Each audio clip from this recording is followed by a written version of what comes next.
ang Bombo Radio Philippines. Fully digitalized. Numero 1 sa balita, komentaryo, drama at serbisyo publiko. Bombo Radio Philippines. Bombo Radio Philippines. Ang inyong #1 at most trusted radio network in the country. Basta Radio Bombo! This is Bombo Network News Noontime Edition, broadcasting live at Bombo Radio Broadcast Center, Makati City, Philippines. Ngayon ay araw ng Lunes, Marso 3 taong 2025. We only have 70 days to go before the national and local elections. Sa ulo ng ating mga balita. Sa ating mga paunahing balita, abangan humamay ang Department of Health. Pinag-iingat ang publiko laban sa mga sakit na may kaugnayan sa mainit na panahon. Ang mataas na heat index, mga kabombo, asahan ding magpapatuloy sa kabuuan ng linggong ito. Mga opisyal at kawani sa lahat ng tanggapan ng Presidential Communications Office isasalang sa performance review. Itinutulak naman ang pagkakaroon ng regulatory body sa social media. Ang posibilidad ng hacking incident sa gaganapin automated election sa buwan ng Mayo hindi naman isinasantabi ng Department of Information and Communications Technology. Pinakamalaking grupo ng mga employer sa Pilipinas bukas sa ideyang saluhin ang health insurance coverage ng mga empleyado sa gitna ng mga issues sa PhilHealth. Abangan din sa ating provincial report mamaya, mahigit 100 bahay tinupok ng apoy, 800 individual apektado sa magkahiwalay na sunog sa may Cebu kasabay po ng pagpasok ng Fire Prevention Month. At sa ating international news naman, libu-libong katao lumikas dahil sa pinakamalaking wildfire sa Japan sa loob ng 3 dekada. Abangan din sa ating sports balita, mga kabombo, ang Cleveland Cavaliers na ibulsa ang ka-50 panalo ngayong season sa overtime thriller laban sa Blazers. At live nationwide via satellite, dumako tayo sa detalye ng ating mga balita. Pinag-iingat ngayon ng Department of Health ang publiko laban sa mga sakit na maaari makuha ngayon pong nagsisimula ng maramdaman ang mainit na temperatura dito sa ating bansa. Ito'y kasunod na rin ang forecast mula ho sa State Weather Bureau na ang heat index sa Metro Manila ngayon pong araw, Marso 3 hanggang bukas, Marso 4 ay aabot sa 46 degrees Celsius. Ngayon din inasahan ang danger heat index sa lalawigan po ng Pampanga, Nueva Ecija, Bataan at dyan po sa may Olongapo City na pawang dyan po sa may bahagi ng Central Luzon. Ayon kay Health Spokesperson Assistant Secretary Albert Domingo, ang temperaturang mula 33 hanggang 41 degrees Celsius ay inuri ho ng Weather Bureau bilang extreme caution, habang ang 42 hanggang 51 degrees Celsius naman ay iniuri bilang danger. Ang ganitong mga temperatura, mga kabombo, ay maaari hong humantong daw sa heat cramps o pamumulikat at itong heat exhaustion o itong pagkahapo na may mga sintomas naman ng pagkapagod o pagkapagod, pagkahilo, sakit ho ng ulo, at pasintabi ho sa mga nakikinig na nanonood po sa atin, pagsusuka at pagkahilo.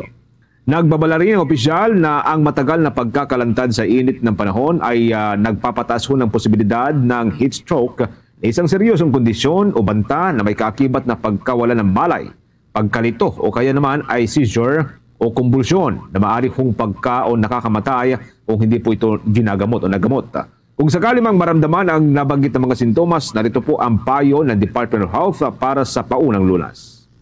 Pinapayuhan ng publiko na gamitin ang mga sumusunod na hakbang na pangunang lunas. Ilipat ang tao sa isang malilim at malamig na lugar at ayusin ang ventilasyon. Tanggalin ang panlabas na damit ng tao. Maglagay ng malamig na compress, ice pack, malamig na tubig o malamig na basang tela sa balat, lalo na sa bandang ulo, muka, leeg, kilikili, pulso, bukong-bukong at singit. Kung ang pasyente ay may kamalayan, hikayatin ang madalas ngunit mabagal na pagsipsip ng malamig na tubig. Makipag-ugnayan sa emergency services o dalhin kaagad ang tao sa ospital. Pinapayuhan ng publiko na regular na subaybayan ang mga ulat mula sa Pag-asa at gumawa ng mga hakbang para makaiwas laban sa sakit na ito, kabilang ang pag-inom ng maraming tubig, pag-iwas sa iced tea, soda, kape o mga inuming may alkohol at paglimita sa oras na ginugugol sa labas sa pagitan ng 10 a.m. hanggang 4 p.m. Gumamit rin ng protection sa araw tulad ng sombrero, payong at sunblock. Magsuot rin ng maluwang at magaang na damit.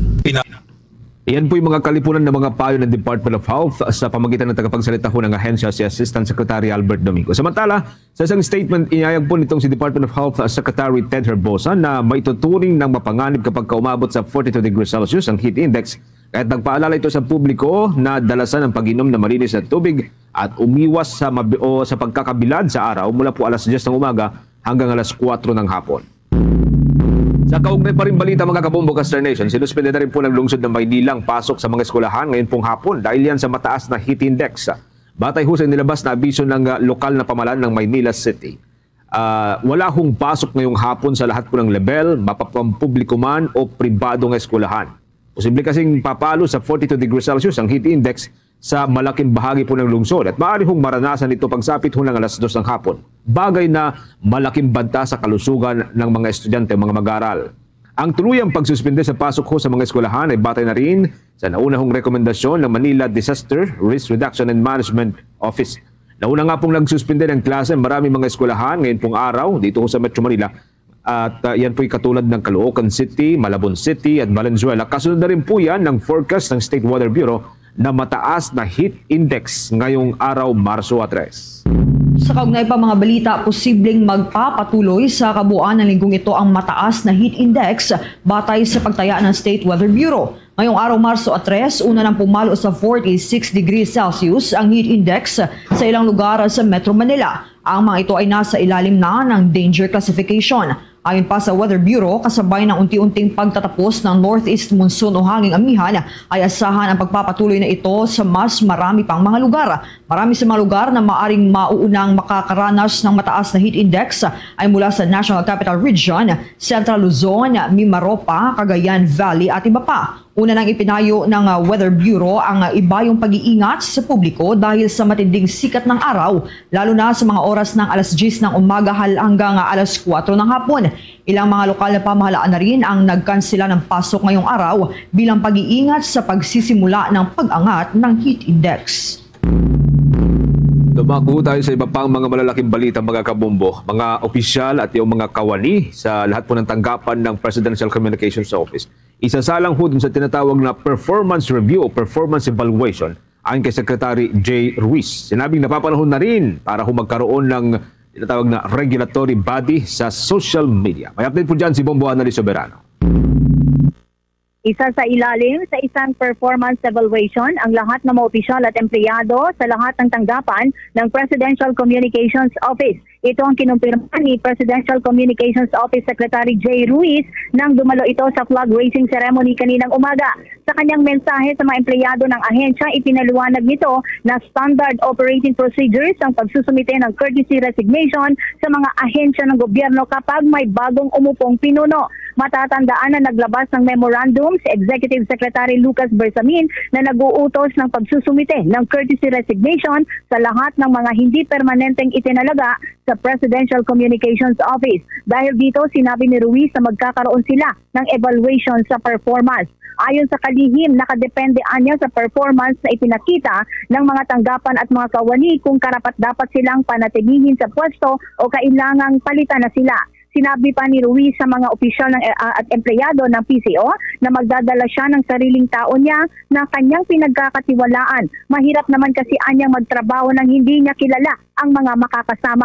Nilinaw naman ni Ruiz na hindi personalan at hindi madadaan sa palakasan pagiging magkakilala o kaibigan ang pagkuhan niya ng mga tao kundi base din sa kanilang performance. Sa susunod, anyang 2 hanggang 3 linggo ay posibleng makumpleto na ang hanay ng mga opisyal at tauhan na kakailanganin ng Presidential Communications Office. Pakinggan natin ang naging pahayag ni Presidential Communications Office Secretary J. Ruiz.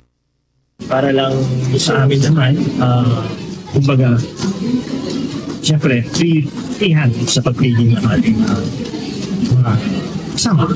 Mahirap din po kasi, siyempre, tapos pagkakatiwalaan mo, mahirap kasi kung hindi mo kasama, hindi mo naman sila kakilala. So, of course, as secretary, dapat dalhin mo rin yung sarili. And then, of course, i-access mo rin yung mga proseso at sistema sa opisina. So, sa akin lang, siyempre, walang personalan. Marami kasi tamaan, di ba? Hindi naman to maraming posibleng tamaan. Siyempre, i-assess natin kung ano yung nagawa nila. Ano ng bawat opisina. Proper evaluation. Kumbaga, Samantala, pabor din si Ruiz sa posibilidad na magkaroon ng regulatory body na magbabantay sa mga vlogger, social media influencers at content creators. Ayon sa kay Lihim, kailangan na kasing matigil ang pagpapakalat ng fake news o mga maling impormasyon sa publiko. Kung iba't ibang media platforms ay mga may regulatory body tulad ng radyo, telebisyon at mga pelikula, bakit hindi anya ganito rin ang gawin sa social media? Marapat kasi anyang may pananagutan ang bawat isa sa mga inilalabas na impormasyon kahit sa ang platform pa ito dahil nakasalalay dito ang kapakanan ng publiko at national security.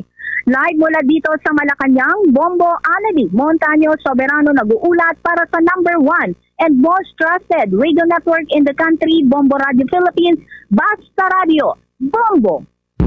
Nagpulong sa Taguig City ang mga opisyal ng militar mula sa Pilipinas, Estados Unidos, Japan at Australia upang pag-usapan ang pagpapalikas o pagpapalakas ng kanilang depensa sa rehiyon ayon yan sa Philippine Army. Sa isinagawang Core 4 Technical Working Group 2 Star Level Meeting sa Fort Bonifacio, tinalakay ang pagpapabuti ng interoperability at pagsasabay ng mga military exercise upang mapalakas ang kolektibong depensa sa Indo-Pacific.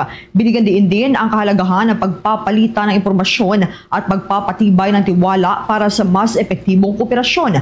Pinagtibay ng 4 na bansa ang kanilang pangako sa seguridad ng rehiyon at pagpapahusay ng kanilang kakayahan at operasyon. Ang susunod na Core 4 engagement ay gaganapin naman sa Mayo nitong kasalukuyang taon sa Hawaii bilang bahagi ng Land Forces Pacific kung saan inaasahang lalo pang paiigtingin ang kanilang defense partnership. Meron na ho tayong 13 minutes makalipas ang alas 12 ng katanghalian. Nanawagan sa publiko ang isang telecommunications company na maging mapagmatsyag sa kasunod po ng pagkakaresto sa 5 mga hinihinalang ng iispya na gumagamit umano ng mga illegal na teknolohiya para huyan sa kanilang isinasagawang illegal na surveillance operation. Inikayat po ng kumpanya, mga customer ho nito na iulat ang kakaibang signal disruption. So ito ho yung mga tinatawag na kahina-hinalang transmission. Patuloy nilang sinusuportahan ng pamahalaan sa pagpapanatili ho ng seguridad sa lahat po ng mga telecommunications companies o telecommunications network. Nauna rin pong inaresto ng National Bureau of Investigation mga kabombo ang 5 mga individual nitong Pebrero 20. Ito hong nakalipas na linggo lamang ho ito matapos umanong gumamit ng ilang mga base station upang makialam sa mobile communication service. Binigyang diin ng kumpanya na ang ganitong teknolohiya ay bantaho sa privacy o sa personal privacy at seguridad ng ating bansa. Ito namang Department of Information and Communications Technology ibinunyag ang naitalang higit 5 milyong cyber attacks sa mga government agencies noong nakaraang taon. Posibilidad ng hacking sa gaganaping automated elections sa Mayo hindi isinasantabi ng nasabing ahensya. May balita dyan si Bombo Grant Hilario. Ibinunyag ng Department of Information and Communications Technology ang naitala nitong higit 5 milyon cyber attacks sa iba't ibang mga ahensya ng gobyerno noong nakaraang taon. Ito ay kinumpirma mismo ni Undersecretary Jeffrey Ian D. ng naturang kagawaran at 32 government agencies ang pinunterya ng 5.4 million malicious attempts na kanilang nadiskubre. Ayon sa kanya, nasa 2,500 cases na ang kanilang naproseso kung saan 60 sa mga ito ay natuklas ang mga advanced persistent threat groups na aniyay malaking banta sa seguridad ng bansa sapagkat ito ay mga state-level types of hacking. Okay, in 2024, the DICT automatically deterred approximately 5.4 million malicious attempts against 32 government agencies connected to our National Security Operations Center. We processed 2,500 cases. 60 of them are from advanced persistent threat groups. Ngunit paglilinaw naman niya, wala umanong nakompormisong operasyon o nakuhang data sa mga ahensya ng gobyerno matapos mapaulat ang iba't ibang insidente ng hacking sa mga ito. I-clarify ko yung mga hacking na nangyari dito, ano? What we're seeing is a lot of disinformation and malinformation. And I'm positive about this. Wala kaming nakitang mais. So kung tutuusin, napupunta lang sa limelight dahil mukhang may datang na breach. Pero sa totoo, these are old breaches. Ako, I can confirm that to you. Wala, hindi sila tinamaan. Kaugnay pa rito, dahil sa mga naitatalang malaki ang kaso ng hacking, ibinahagi ni Undersecretary Jeffrey Ian din ng naturang kagawaran, walang unhackable systems kaya miski ang gagamiting automated election system ay hindi sinasantabi ang posibleng hacking umano sa halalan. Gayunpaman, tiniyak naman niya na ang sistemang gagamitin sa magaganap na eleksyon ay mayroong sapat na seguridad at proteksyon kung mayroong sumubok i-hack ang system. Ang hacking kasi is also a function of time. Sa automated election, tapos na ang eleksyon ng 5 araw. Actually, alam mo na ang manalo in the next 24 to 48 hours. Assuming arguendo na hack mo siya in 56 hours or in 96 hours, it is no longer relevant. What I'm trying to say is, walang unhackable system. But I think the security of the automated election system, given the time factor into consideration, is enough to mitigate any attempts to attack it. Para sa Bombo Network News, Bombo Gran Hilario, nag-uulat para sa #1 and most trusted radio network in the country, Bombo Radio Philippines. Basta Radyo, Bombo! 17 minuto na makalipas mga kabombo ang alas 12 ng katanghalian. Sa kaugnay pa rin pong mga balita ukol po sa 2025 midterm elections. Iniulat naman ng Commission on Elections ngayon pong araw ng Lunes na natapos na ang pag-imprenta sa mahigit 53 million na mga balota na gagamitin po para sa 2025 midterm elections.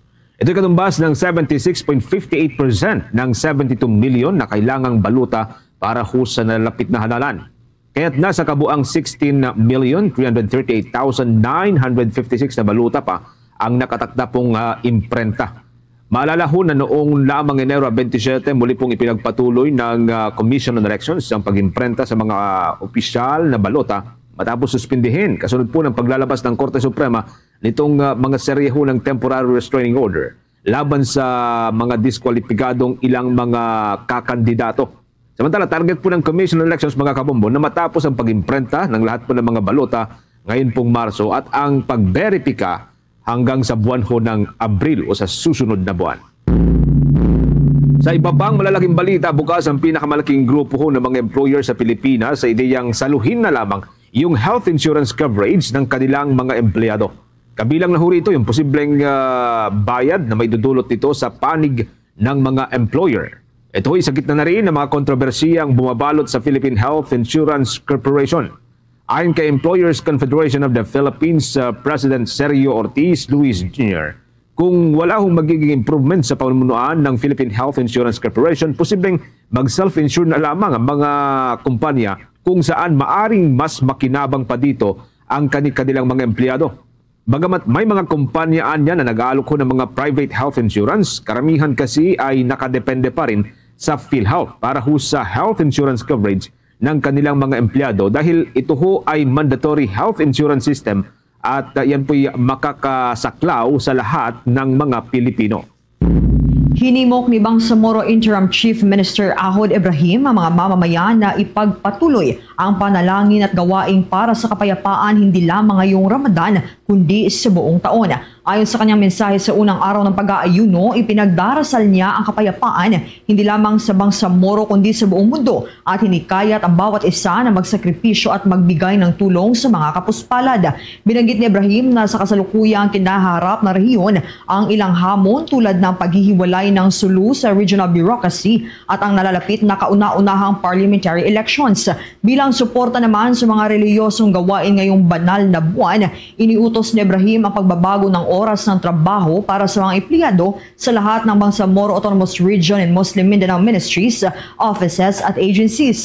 Sa bisa ng Presidential Decree 291 at alinsunod sa mga resolusyon ng Civil Service Commission, ang bagong oras ng trabaho ay mula alas 7:30 ng umaga hanggang alas 3:30 ng hapon na layuning magbigay daan sa mga opisyal at empleyadong Muslim na maisakatuparan ang kanilang mga relihiyosong tungkuling habang naaabot pa rin ang kinakailangang 40 oras na lingguhang trabaho. Samantala, pinaalahanan din ni BARM Education Minister Mohagar Iqbala ang mga Muslim na gawing pagkakataon ng Ramadan para sa mas malalim na pagninilay, disiplina at pagpapalakas ng pananampalataya. Ani Iqbal, ang Ramadan ay hindi lamang panahon ng pag-aayuno, kundi pagkakataon para sa pagpipigil sa sarili, pagbibigay at pagpapatibay ng ating ugnayan sa Allah. Dito natin isinasabuhay ang mga prinsipyong tulad ng pagtitiis, pasasalamat at habag, mga gabay sa ating paglilingkod sa bangsamoro. Sa ganitong diwa na nawagan si Ibrahim sa lahat ng magkaisa, magdasal para sa kapayapaan at magpakita ng malasakit sa kapwa, lalo na sa mga nangangailangan na bilang bahagi ng tunay na diwa ng Ramadan.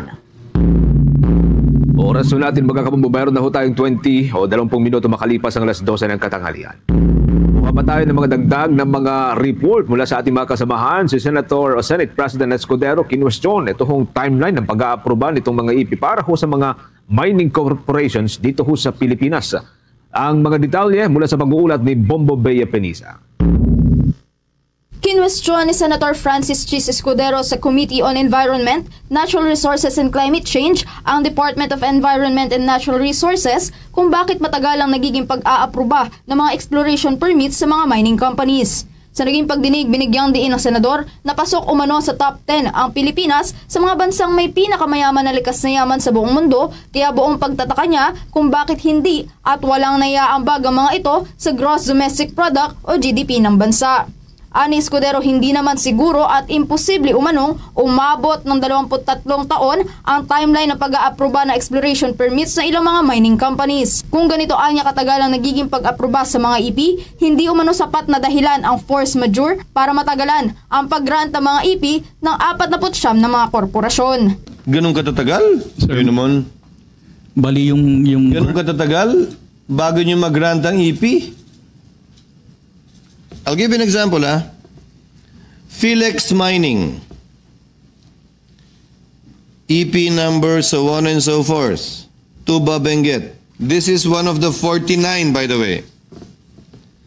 Date filed, September 21, 1997. Date of approval, 12/10/2021. Ganon? 23 years? Hindi naman siguro. Yusek Rodriguez is nodding his head, but I don't tend to believe that figure. Giit ni Escudero, bakit hindi umano ibigay sa ibang companies ang mga exploration permits kung hindi kaya ng mga naturang korporasyon na ito ang pagsasaayos ng peace and order sa mga mining sites. Hindi umano pwede gamitin ang force majeure bilang dahilan para patuloy na i-extend ang mga exploration permits na maaari namang magamit ng iba. Samantala, binigyang diin din ng senador ang Pilipinas ay isang mayamang bansa na siyang nagkukunwaring mahirap dahil sa mga pagkukulang na aksyon sa mga resources na sanay napapakinabangan ng bansa. Date filed, December 12, 2003.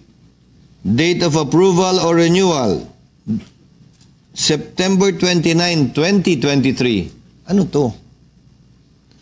Again, I go back to my previous theory. We are a rich country pretending to be poor. Simply because we're not acting on whatever resources, application for the exploration of our resources we have.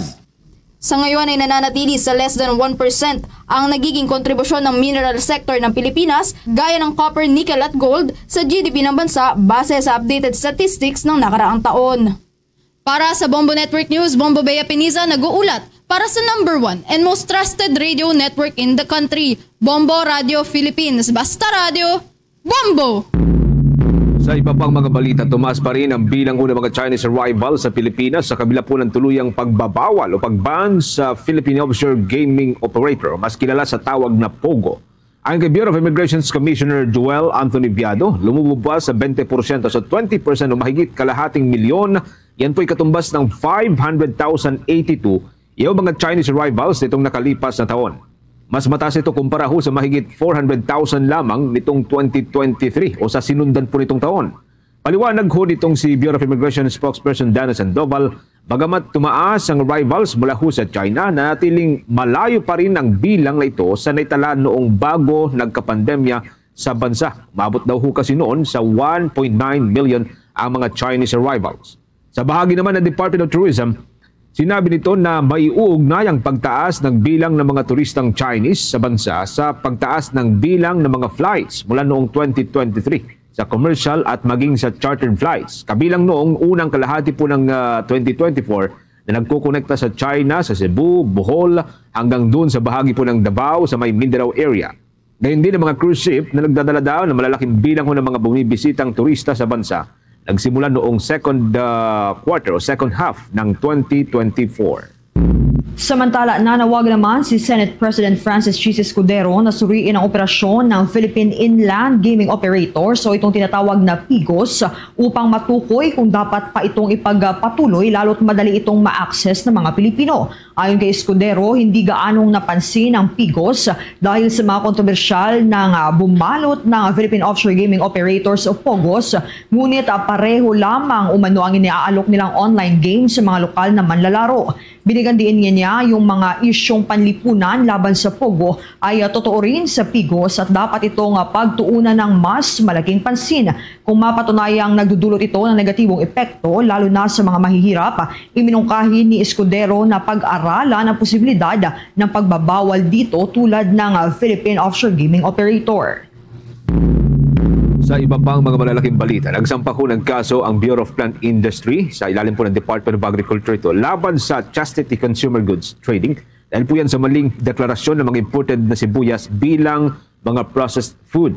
Ayon sa Department of Agriculture, inihain ang reklamo dun ho sa may Olongapo City Prosecutor's Office laban ho sa may-ari at maging sa iba pang mga opisyal ng kumpanya dahil yan sa paglabag sa Food Safety Act at itong Plant Quarantine Law. Bukod sa hindi ho pagiging rehistradong importer, wala din daw ho itong kaukulang mga sanitary at phytosanitary import clearance o ito ho yung tinatawag na SPIC mula ho sa Department of Agriculture na mahalaga upang matiyak ang kaligtasan ng mga produkto na inaangkat. Natuklasan ng mga otoridad sa Port of Subic noong Agosto ng nakalipas na taon na ang idineklarang frozen fish egg balls ay libu-libong karton daw pala ng dilaw na sibuyas na dapat ay sakop ng regulasyon ng Bureau of Plant and Industry. Dapat po ito'y kinukuhan ng SPIC mula po sa Department of Agriculture. Ayon kay Carmela Rivera ng Bureau of Plant Industry National Plant Quarantine Services Division, nagsagawa sila ng inspection matapos na makatanggap ng impormasyon ukol sa posibleng smuggled o ipinuslit na mga agricultural products. Nakumpiska ng Bureau of Customs mga kabombo ang 6,395 na stock ng sibuyas na lumabas sa pagsusuri ng Bureau of Plant Industry na may mataas na level o antas ng microbiological contaminants. Kabilang po dito itong tinatawag na E. coli kaya't hindi ligtas kainin. Sa ilalim po ng Food Safety Law ng Pilipinas, maaari pong pagmultahin ng 50,000 pesos hanggang kalahating milyon o 500,000 pesos ang sinumang lalabag kasama yung posibleng suspension ng negosyo at pagkakakulong dito. Sa iba pang mga balita, hiniling ni Camarines Sur Representative El Rey Villafuerte sa pamahalaan na ipagpaliban ang planong paglilipat ng lahat ng commercial turboprop flight mula Ninoy Aquino International Airport patungong Clark International Airport. Ayon kay Villafuerte, maapektuhan ito ang domestic tourism at magdudulot ng malaking abala sa mga biyahero at turista, lalo na sa mga patungong Naga City at iba pang rehiyon. Ipinunto niya na tanging turboprop aircraft tulad ng Bombardier at ATR ang ginagamit ng dalawang leading airlines dito sa Pilipinas para sa flights patungo sa mga sekundaryang paliparan gaya ng Naga Airport. Nanawagan siya kay Pangulong Marcos at Department of Transportation Secretary Vince Dizon na ipagpaliban ang paglilipat hanggang sa maisakatuparan ang matagal ng planong pagpapalawak ng runway sa Naga at iba pang paliparan upang makapag-accommodate ng mga mas malalaking eroplano. Dagdag pa niya, ang paglilipat ng turboprop flight sa Clark ay magpapahaba ng biyahe ng mga pasahero na posible namang mauwi sa pagbaba ng turismo sa Camarines Sur, ang nangungunang tourist destination sa Bicol. Meron na lamang po tayong 29 minutes makalipas mga kabombo o bago po sumapit ang alauna ho ng hapon. Sa iba pang mga balita, kinilala at binigyang pugay ng Department of Social Welfare and Development ang galing ng mga nagawa ng mga kababaihan sa pagbuo ng nasyon. Ito yung tinatawag na nation building bilang selebrasyon ng National Women's Month ngayon pong buwan ng Marso. Sa naging video message ni Social Welfare and Development Secretary Rex Gatchalian, binigyang diin niya ang suporta at iyaong pagkilala ng departamento sa pagpapaigting ng women empowerment at yung tinatawag na gender equality and gender sensitivity. Ayon kay Secretary Gatchalian, sa mga nakalipas na taon, bahagi ng kanilang mandato ang bigyang pansin o bigyang pokus sa mga kababaihan, lalo na sa mga bahagi po ng vulnerable sector, at tiyakin na sila'y palaging mapapakinggan. Binigyang din ng kalihim ang pagpapatupad ng Social Welfare Department ng iba't ibang mga programa na siya hong mapapakinabangan ng mga kababaihan at maging daan para mas mabigyan ng pantay na oportunidad ang mga kababaihan dito sa Pilipinas. Samantala, para naman sa Women's Month theme ngayon pong taon, ito ho'y merong tema na babae sa lahat ng sektor, aangat ang bukas ng bagong Pilipinas. Nagbahagi ho ng ilang mga programa ang Department of Social Welfare and Development para ho sa selebrasyon. Ilan dito ay yung pagsusuot ng mga staff na mga empleyado ng Social Welfare Department ng kulay lila na kasuotan. Nakatakda naman na maglatag ho ng pulong balitaan sa Marso 20 ang Social Welfare Department upang talakayin pagbibigay ng awareness sa mga kababaihan at yung pagpapatibay ng mga programa ng Social Welfare Department na siya hong magiging tulay ng mga ito para mas maging empowered ang women's sector. Sa iba pang mga balita, update po tayo mula kay Bombo Kelly Cordero. Meron pong 4 na Chinese mga kabombo na arestado ho sa pagbebenta ng pekeng mga sapatos dyan sa bahagi po ng Bulacan. Ang Criminal Investigation and Detection Group, sinabi hong malaking pagsubok sa pagpuksa ng mga Philippine Offshore Gaming Operator. Yan daw hong pagkakapareho nito doon sa mga legal na BPO. Ito ho yung mas kilala bilang Business Processing Outsourcing. May update po dyan si Bombo Kelly Cordero. Arestado sa isinagawang operasyon ng Criminal Investigation and Detection Group ang 4 na Chinese nationals na nahuling nag-iimbak at nagbebenta ng mga peking sapatos na nagkakahalaga ng nasa 75 million pesos sa May Kawayan City, Bulacan. February 26 nang isilbi ng CIDG Regional Field Unit 3 at CIDG Bulacan Provincial Field Unit kasama ng lokal na pulisya ang search warrant sa mga bodega ng Elite Globus Prime Holdings Corporation. Nakumpiska naman sa 3 bodega ang sandamakmak na Peking Crocs footwear. Nahuli sa operasyon ang 4 na Chinese nationals na sina Wei Bin, Zhen Pang, Yuding at Wang na mga miyembro ng naturang kumpanya. Ayon kay CIDG Director Police Major General Nicolas Torre III, 29,690,000 pesos ang halaga ng nasamsam sa unang bodega. 27,700,000 pesos naman sa ikalawang bodega at 18 million pesos sa ikatatlong bodega. Maliban sa mga sapatos, kumpiskado rin ang iba't ibang ebidensya gaya na lamang ng mga resibo, computer sets, CCTV at isang webmill printer na ginagamit sa kanilang iligal na operasyon. Kasalukuyang nahaharap ngayon ang mga inarestong suspects sa kasong paglabag sa Section 155 o Trademark Infringement kaugnay ng Section 170 ng RA 8293 o Intellectual Property Code of the Philippines dahil sa paggamit ng rehistradong tatak o kahawig nito ng walang pahintulot na maaaring makapanloko naman sa mga mamimili. Samantala sa ibang balita naman, binigyan din ni General Torre na hindi pa rin natatapos ang laban nila sa pagpuksa sa mga illegal na Philippine offshore gaming operators. Ito ay kasunod ng paglagana pa rin ng maliliit nitong operasyon o guerrilla operations kahit pa ipinag-utos na ang total ban ng Pogo sa bansa noong nakaraang taon. Ayon kay Torre, isa sa malaking pagsubok na kinakaharap nila ngayon sa pagbuksa sa Pogo ay ang pagkakapareho nito sa legal na BPO o Business Process Outsourcing. Nakakasiguro raw ang CIDG Director na ang paglaganap ng Pogo sa Pilipinas ang dahilan kaya napunta sa gray list ng Financial Action Task Force ang Pilipinas. The rise of the Pogo is one of the reasons why we were placed on the gray list ng International Financial Task Force. Biggest challenge in the hunt for this underground Pogos is that kamukha kasi siya ng legit na BPO. Kamukha siya ng legit na call center. Ganun ang setup eh. Pareho lang naman eh. Call center din naman yan eh.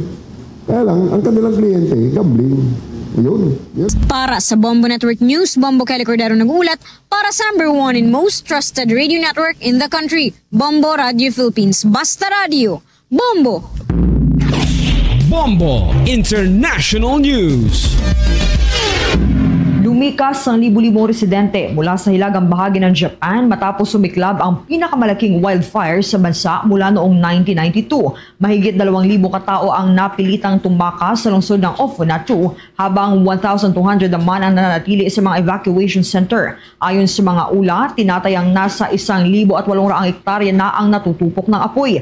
5 araw na mula nang magsimula ang sunog at patuloy itong sinisika papulahin ng mga helikopter ng militar. Isang bangkay na ang natagpuan, mahigpit o mahigit 80 gusali naman ang napinsala at halos 170 bumbero naman mula sa iba't ibang bahagi ng Japan na rumisponde. Bagamat bumaba ang bilang ng mga wildfire mula dekada 70, mahigit 1,300 naman ang naitala noong taong 2023 at karamihan sa pagitan niya ng buwan ng Pebrero at Abril kung kailan tuyo ang hangin at malakas na mga pagbugso ng hangin. Bombo Sports News. Sa ating sports news, mga kabombo, naibulsa po ng Cleveland Cavaliers ang kasalukuyan pong top team sa National Basketball Association. Ito ang ika-50 panalo nito ngayong season. Laban po yan sa Portland Trail Blazer matapos na manaig sa isang overtime game sa pamagitan po ng score na 133-129. Ang Cleveland Cavaliers, mga kabombo, ang una hong team sa NBA ngayong season na makakuha ng 50 wins o 50 panalo at siya rin pong unang kupunan na makakuha ng playoff spot ngayon pong season. As early as nito hong Biyernes ay nakakuha na po ito ng playoff spot. Ibig sabihin, maglalaro po ito sa nalalapit na playoff pagsapit po ng Abril ng kasalukuyang taon. Naitabla po ang score sa 119 sa pagtatapos ng regulation time matapos sa bulin ng Cavs ang 10-point deficit sa huling quarter o sa fourth quarter. Sa pagpasok ng overtime, mga kabombo, hindi na po pinayagan ng Cleveland na makalabang pa ang Portland Trail Blazer at dinumina ang 5-minute stretch. Yan ay sa pamagitan ng scoring na 14-10. Matapos ang overtime thriller sa score na 133-129, pabor po yan sa Cleveland sa paungunan nitong si DeAndre Hunter na gumawa ng 32 big points at sinundan po ito ng 7 mga rebound. 25 points at 6 na assist naman ang kontribusyon ng bench player ng Cavs na si Ty Jerome, habang 20 points at 8 rebound ang naging ambag nitong forward na si Evan Mobley. Samantala, pinangunahan naman nitong si Blazers forward Denny Adviha ang kanyang kupunan sa pamagitan po ng isang triple-double performance. Siya po'y gumawa ng 30 points, 12 rebounds at 10 assists sa kabuuan po ng laro. Habang 27 points naman ang ibinulsa ng bagitong guard ng kupunan na si Anferny Simons. Sa iba pang mga balita sa oras na ito, nahaharap ang Pilipinas sa lumalalang krisis sa kalakalan dahil sa pagbabago sa panandaigdigang ekonomiya at pagtaas ng proteksyonismo. Ayon kay Herman Laurel, Pangulo ng Asian Century Philippines Strategic Studies Institute, aniya umabot sa $4.1 billion ang balance of payments deficit ng bansa noong buwan ng Enero, pinakamataas naman sa loob ng 11 taon. Ipinapakita nito ang kahinaan ng Pilipinas sa pandaigdigang merkado at mga pagkakamali sa patakarang panloob. Binigyan diin ni Laurel ang epekto ng proteksyonismo ang pulisiya ni Pangulong Donald Trump kabilang ang mataas na taripa at panghihina sa World Trade Organization na lalong nagpapahirap sa kalakalan ng mga bansa tulad ng Pilipinas. Anya, habang patuloy na isinusulong ng United States ang isolationist policies, nananatili namang bukas ang China sa mas malawak na pandaigdigang kalakalan. Oras natin, meron na lamang tayong 22 minutes bago po sumapit ang launa ng hapon. Nakapagtala ang Pilipinas ng 14,733 o 14,733,597 na mga international arrival nitong 2024. Yan po'y batay sa datos ng Bureau of Immigration. Ito ho'y malapit-lapit doon sa tinatawag na pre-pandemic level o pre-pandemic figure at umabot po ito ng 17,085,097. Yan po'y noong 2019 kung kailan po nagsimula o bago nagsimula ang pandemya. Ayon kay Bureau of Immigration Commissioner Joel Anthony Viado, sumasalamin ito sa tuloy-tuloy na pagbangon po ng sektor ng turismo na nagdadala sa Pilipinas sa pre-pandemic level sa kabila pa ng mga hamon nito sa buong mundo. Ang South Korea ang nanatili pong nangungunang pinagmumulan ng mga dayuhang bumibisita o dumadayo sa Pilipinas at yan po'y kumamada ng hanggang sa 1,761,281 na bilang ho ng mga South Korean tourist arrival. Sinundan po ito ng Estados Unidos o ng US na mayroong 1,325,684 na mga arrival at mga Chinese na mayroong 500,000 mahigit o mahigit po sa kalahating milyong foreign arrivals. Gayun din ang arrival mula po sa Japan, maging yung mga galing po ng Australia, Canada, Taiwan, maging sa United Kingdom, India at dyan po sa bahagi ng Singapore. Inanunsyo ng Philippine Embassy sa Tel Aviv ng tanging mga home-based Filipino caregivers at hotel workers lamang ang pinapayagang magtrabaho sa Israel sa ilalim ng kasalukuyang bilateral labor agreements. Ayon sa embahada, hindi pa maaaring mag-hire o magpadala ng mga manggagawa sa sektor ng konstruksyon, agrikultura at serbisyo dahil patuloy pa ang negosasyon sa pagitan ng Pilipinas at Israel. Kapag naaprubahan ang pagkuha ng manggagawa sa ibang sektor, tanging mga recruitment agency na lisensyado ang Department of Migrant Workers ang papayagang mag-recruit at mag-deploy. Dagdag pa rito, nananatili sa Crisis Alert Level 2 ang Israel kaya't suspendido pa rin ang pagpapadala ng mga bagong manggagawa. Samantala, pinuri naman ng mga House members ang Philippine Health Insurance Corporation sa 95% na pagtaas mo nito sa outpatient o ito yung HIV/AIDS treatment package na mula po sa 30,000 pesos dati. Ginawa po itong 58,500 kada taon. Naniniwala po ang isa po sa mga lider ng Kamara, itong si Congressman Judas Sidre, na mas marami pang mga people living with HIV ang mabibigyan po ng angkop na pangangalaga at mag-uudyok sa iba pa na sumailalim sa pagsusuri o regular na pagsusuri. Sa klauhunang pinalawak na package ang anti-retroviral therapy mula po sa lahat ng kumpirmadong HIV positive, anuman po ang kanilang kalagayan. Tinitiyak din nito ang access sa mahalagang serbisyo para sa epektibong paggamot ng HIV. Maaring gamitin ng mga miyembro ng PhilHealth ang benepisyong ito sa 234 na mga accredited treatment center sa buong bansa. Noong 2024, mga kabumbo, naglabas po ang Philippine Health Insurance Corporation ng kabuang 1.66 billion pesos para sa 176,819 na mga outpatient HIV/AIDS package benefit claims bilang patunay ng suporta nito sa HIV. Ang pagpapahusay na ito ay alinsunod daw sa direktiba ni Pangulong Ferdinand Marcos Jr. na patuloy na pagbutihin at panatilihin ang mga benepisyo sa kalusugan upang matiyak ang sapat na suportang pinansyal para sa mga pasyenteng nangangailangan ng medical na tulong. Ipinunto naman ng mga pambabatas na sa pamagitan nitong si Congressman Isidre, tagapangulo ng House Committee on Overseas Workers Affairs, na napakahalaga ang pagbabagong ito dahil sa patuloy na pagtaas sa mga kaso ng HIV dito sa Pilipinas. Inulat po kasi ng Department of Health, mga kabombo, na mayroong 4,575 na mga kumpirmadong kaso ng HIV mula Hulyo hanggang Setyembre ng taong 2024. May average na 50 na bagong kaso kada araw. Kapansin-pansin daw na 28% sa mga ito ay na-diagnose na may advanced HIV infection nung sila po'y nasuri. Tinatayang aabot naman sa 215,400 o parang quarter familyon na po yan ang kabuang bilang ng mga HIV sa bansa hanggang 2024. Natiling lubhang apektado po ang Central Visayas na ikaapas sa mga rehiyon na may pinakamataas na bilang ng kaso ng HIV. Mula Enero hanggang Setyembre ng taong nakalipas, naitala po ang 1,011 na bagong kaso na naturang rehiyon na may kabuang bilang na 18,147 mula ho noong 1984 na.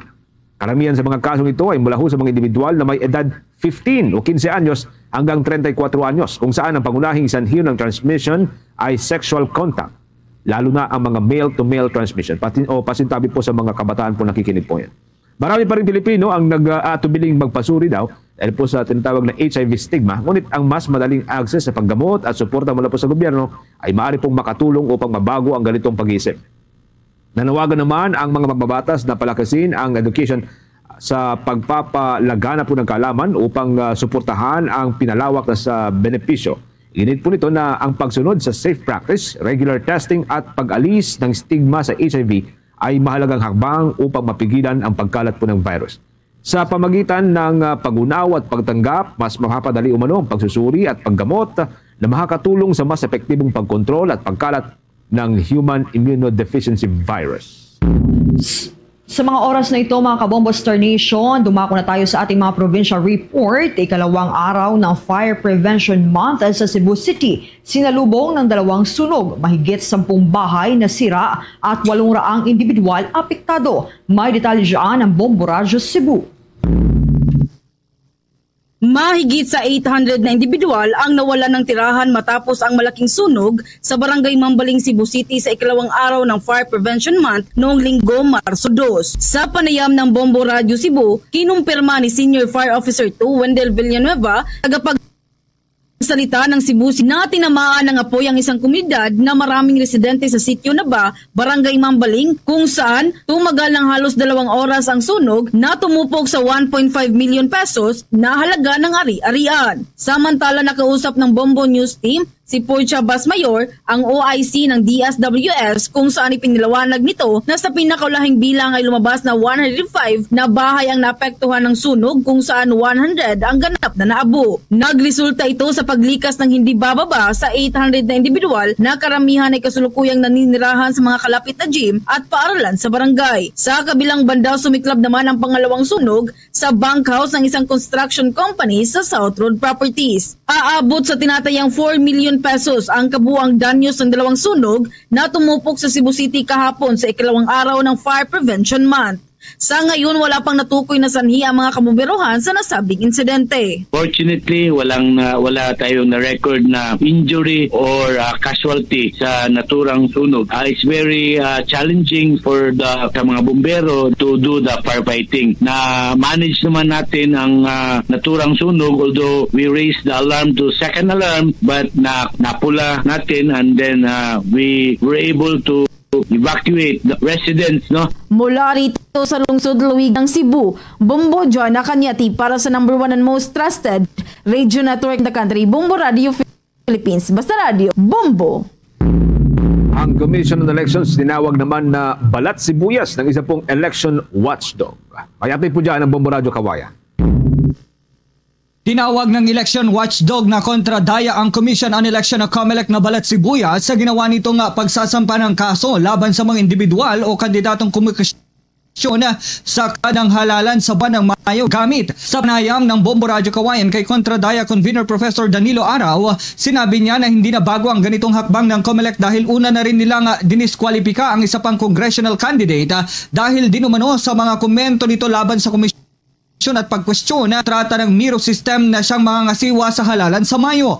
Matatandaan na sinampahan ng reklamong paglabag sa Article 154 ng Revised Penal Code si Vice Mayoralty Candidate Attorney Cheryl Harold Respicio ng Reyna Mercedes Isabela dahil sa pagpapakalat umano niya ng maling impormasyon na kaugnay sa Mayo. Kinundina ni COMELEC Chairperson George Erwin Garcia ang pahayag ni Atty. Respicio ng misleading at sinabi niyang pinapaniwala niya ang publiko na maaring manipulahin ang resulta ng halalan. Matatandaan sa kanyang video inilahad ni Atty. Respicio ang backdoor program na maaring mag-overwrite sa automated counting machine o ACM at ipinakita kung paano ito gagawin.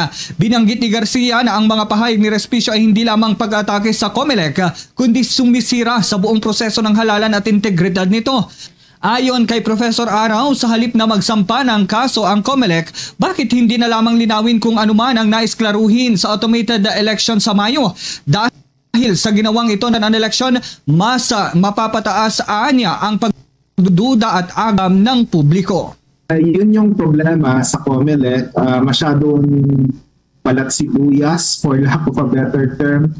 Sa totoo lang yung mga sinasabi nilang mga punto, except for the hackable part, hindi namin sinasabing hackable talaga yung automated counting machine, pero yung lack of transparency, yung mga critical comments sa automated count sa mga counting machine mula noong 2010 hanggang sa kasalukuyan, kahit nung Smartmatic pa yun nangangasiwa, hindi lang naman sila ang nagko-komento tungkol dito, pati yung iba pang mga election watchdog tulad din po ng aming grupo. Mula rito sa Bombo Radio Kawayan para sa Bombo Network News, ako si Bombo Kervin Gamad, nag-uulat para sa number 1 and most trusted radio network in the country, Bombo Radio Philippines. Basta Radio, Bombo! Ito naman, 3 arestado at 9 na kababaihan kabilang ang 4 na minor de edad na sagip sa sinalakay na isang video key bar sa Sual, Pangasinan. Kaugnay niyan, narito ang buong detalye sa pag-uulat ng Bombo Radio Dagupan.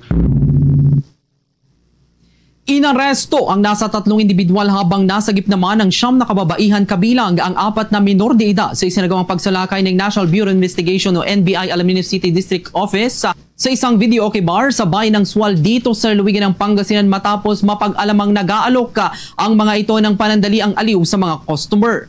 Ayon kay Attorney Fabian Mativ, ang agent in charge ng nasabing opisina, nakatanggap sila ng impormasyon noong buwan ng Disyembre noong nakaraang taon mula sa isang Christian non-profit organization na may nagaganap na illegal na gawain sa isang video okay bar na matatagpuan sa barangay poblasyon sa nasabing bayan. Anya, nagsagawa sila ng surveillance sa lugar ng ilang buwan kung saan napatunayan ito na may nangyayaring pang-aabuso sa ilang kababaihan sa pamamagitan ng sexual and labor exploitation dahil nalaman na nag-aalok ang bar na ito ng panandaliang aliw sa halagang 2,000 pesos kada babae at karagdagang 100 piso kung gagawin sa kanilang inihandang kubo ang sexual na aktibidad, kaya agad silang nagkasa na entrapment operation na. Nagresulta ito ng pagkakaaresto ng 3 individual kabilang ang may-ari ng establishmento, floor manager at cashier. Saad pa ni Atty. Matib na ang 9 na kababaihang nasagip ay stay-in sa lugar at karamihan sa mga ito ay mula sa lalawigan ng Tarlac. Dagdag pa nito na agad namang pinalaya ang 5 kababaihan na nasagip sa araw ding iyon habang ang 4 na minor de edad ay dinala sa Mandaluyong sa pangalaga ng Department of Social Welfare and Development o DSWD. Samantala, nahaharap ang 3 suspect sa mga kasong violation of Republic Act 9208 o mas kilala bilang Anti-Trafficking in Person Act of 2003 at violation of Republic Act 7610 o ang Special Protection Against Abuse, Exploitation and Discrimination and for other purposes. Kasalukuyan pang nakadetine ang mga ito sa NBI jail facility at inaantay ang kanilang filing ng counter affidavit sa mga kasong naihain sa kanila. Bali, yung hindi na po minor de edad ay na-release na rin po namin sa gabi ng operation nung nalaman naming off age na po sila at ayaw din naman po nilang magsalaysay. Na-release na po namin. Itong 4 naman po ay aming in-endorse po sa Mandaluyong City kung saan merong sinasabing tahanan ng iyong pag-asa na kuha ng DSWD, shelter po nila. Para sa Bombo Network News, mula rito sa Bombo Radio Dagupan, Bombo Oliver Dacumus Daguulat para sa number 1 and most trusted radio network in the country, Bombo Radio Philippines.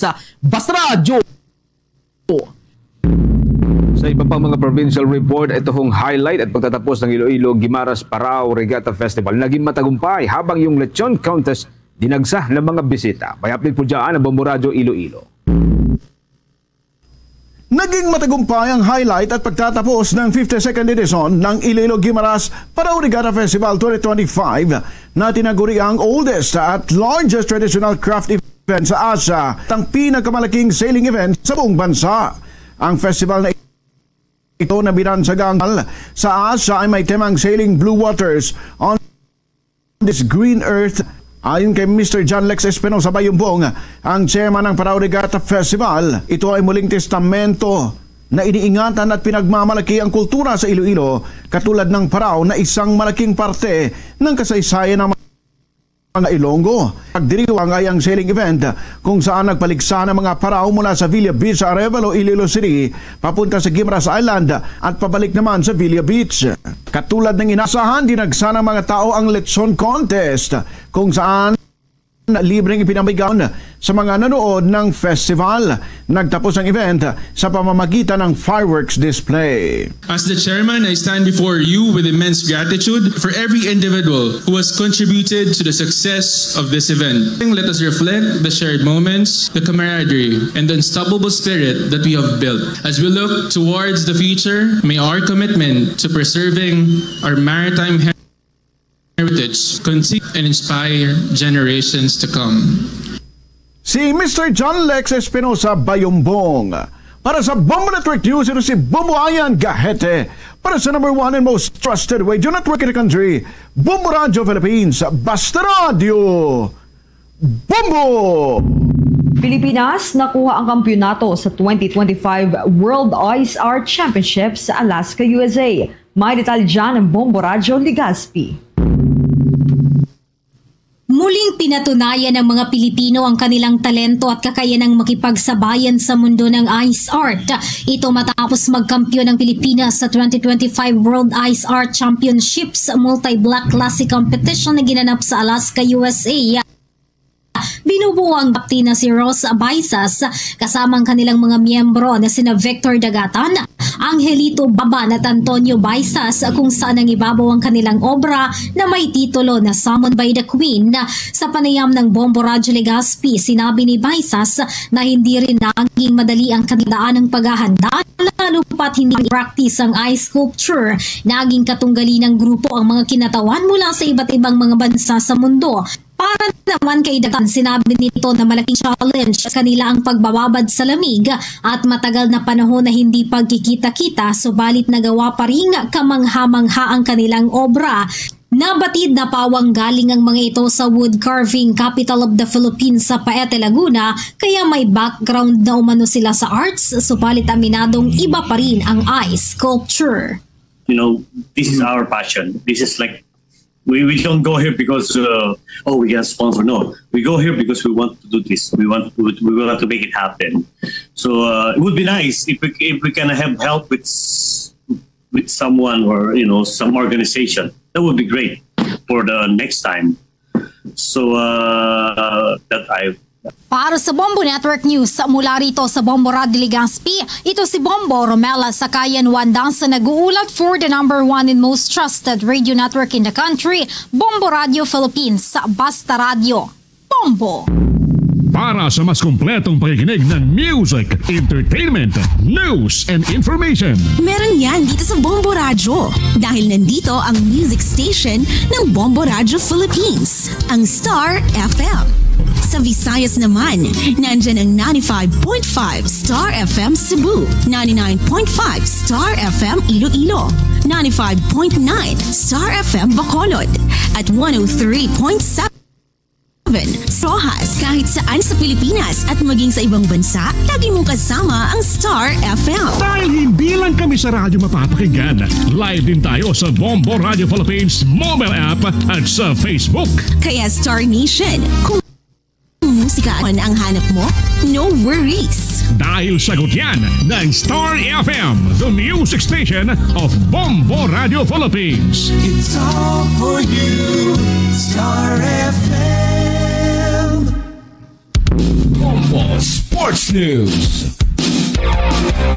Karagdagan sa ating sports news, mga kabombo ka Star Nation, isa pong Pinay athlete, wagi ng gintong medalya dun ho sa Jiu-Jitsu competition na ginanap sa may Bangkok, Thailand. May update po dyan ang Star FM Manila. Nagwagi ng gintong medalya ang 14-year-old Pinay Jiu-Jitsu athlete na si Amaris Villanueva sa 2025 Asian Championships Youth sa Bangkok, Thailand. Ito ang pinakaunang pagkakataon na inirepresenta ni Amaris ang Pilipinas sa isang international competition, kaya todo ang kanyang ginawang paghahanda. Sa exclusive interview ng 102.7 Star FM Manila sa young athlete, ikinuwento nito na nabuli umano siya noon. Kaya niya si sport na jiu-jitsu. I started jiu-jitsu because I was bullied as a kid. So then my parents signed me up to jiu-jitsu so I could prevent that from happening again. Maybe that's why other kids should join as well. Ibinahagi naman ni Amaris ang kanyang future plans at nais din nitong iparating ang pasasalamat sa mga tumulong upang makamit ang tagumpay na ito. Well, if there is jiu-jitsu in the Olympics, then I probably will be doing it. But with jiu-jitsu for the future, I'll probably be spreading my knowledge, maybe start a gym for kids or adults as well, so I can spread my of what I've done. I'd just like to thank my coaches, Coach Maggie, Coach Chris, Coach TJ, Coach Steven, and Joshua of the Philippine team, and also my other peers in the Philippine team as well, and my parents especially, because they were the one that have helped me in my 8 years of doing jiu-jitsu. At yan ang balita mula rito sa 102.7 Star FM Manila. Nag-uulat Star DJ German Bolero para sa #1 and most trusted radio network in the country, Bombo Radio Philippines, Basta Radio. Bombo! Tuloy-tuloy lamang mga kabombo ka Star Nation sa pagsubaybay sa ating 31 fully digitalized AM at mga FM station gamit ang ating mga social media pages tulad po ng Facebook, YouTube, TikTok at maging sa Bombo mobile app. Pwede po ninyong i-download dyan via Google App Store at Apple App Store. After po ng Bombo Network News, pwede po ninyong balikan ang mga programa ng ating mga provincial stations gamit po ang kanilang sarili rin na social media pages. Halimbawa, dyan po sa may bahagi ng Visayas area, mga kabombo, pwede po nyo subaybayan ang Bombo Radyo Iloilo, Bombo Radyo Bacolod, at Bombo Radyo Rojas para ho sa mga Ilonggo. Para ho sa mga Cebuano, nariyan ang Bombo Radyo Cebu. Para ho sa mga Aquiano, nariyan po ang Bombo Radyo Kalibo. At para ho sa mga Waray-Waray, nariyan ho mga kabombo ang Bombo Radyo Tacloban. At bago tayo magtapos, narito mga kabombo Star Nation, sama-sama tayo sa prayer for the healing of Pope Francis.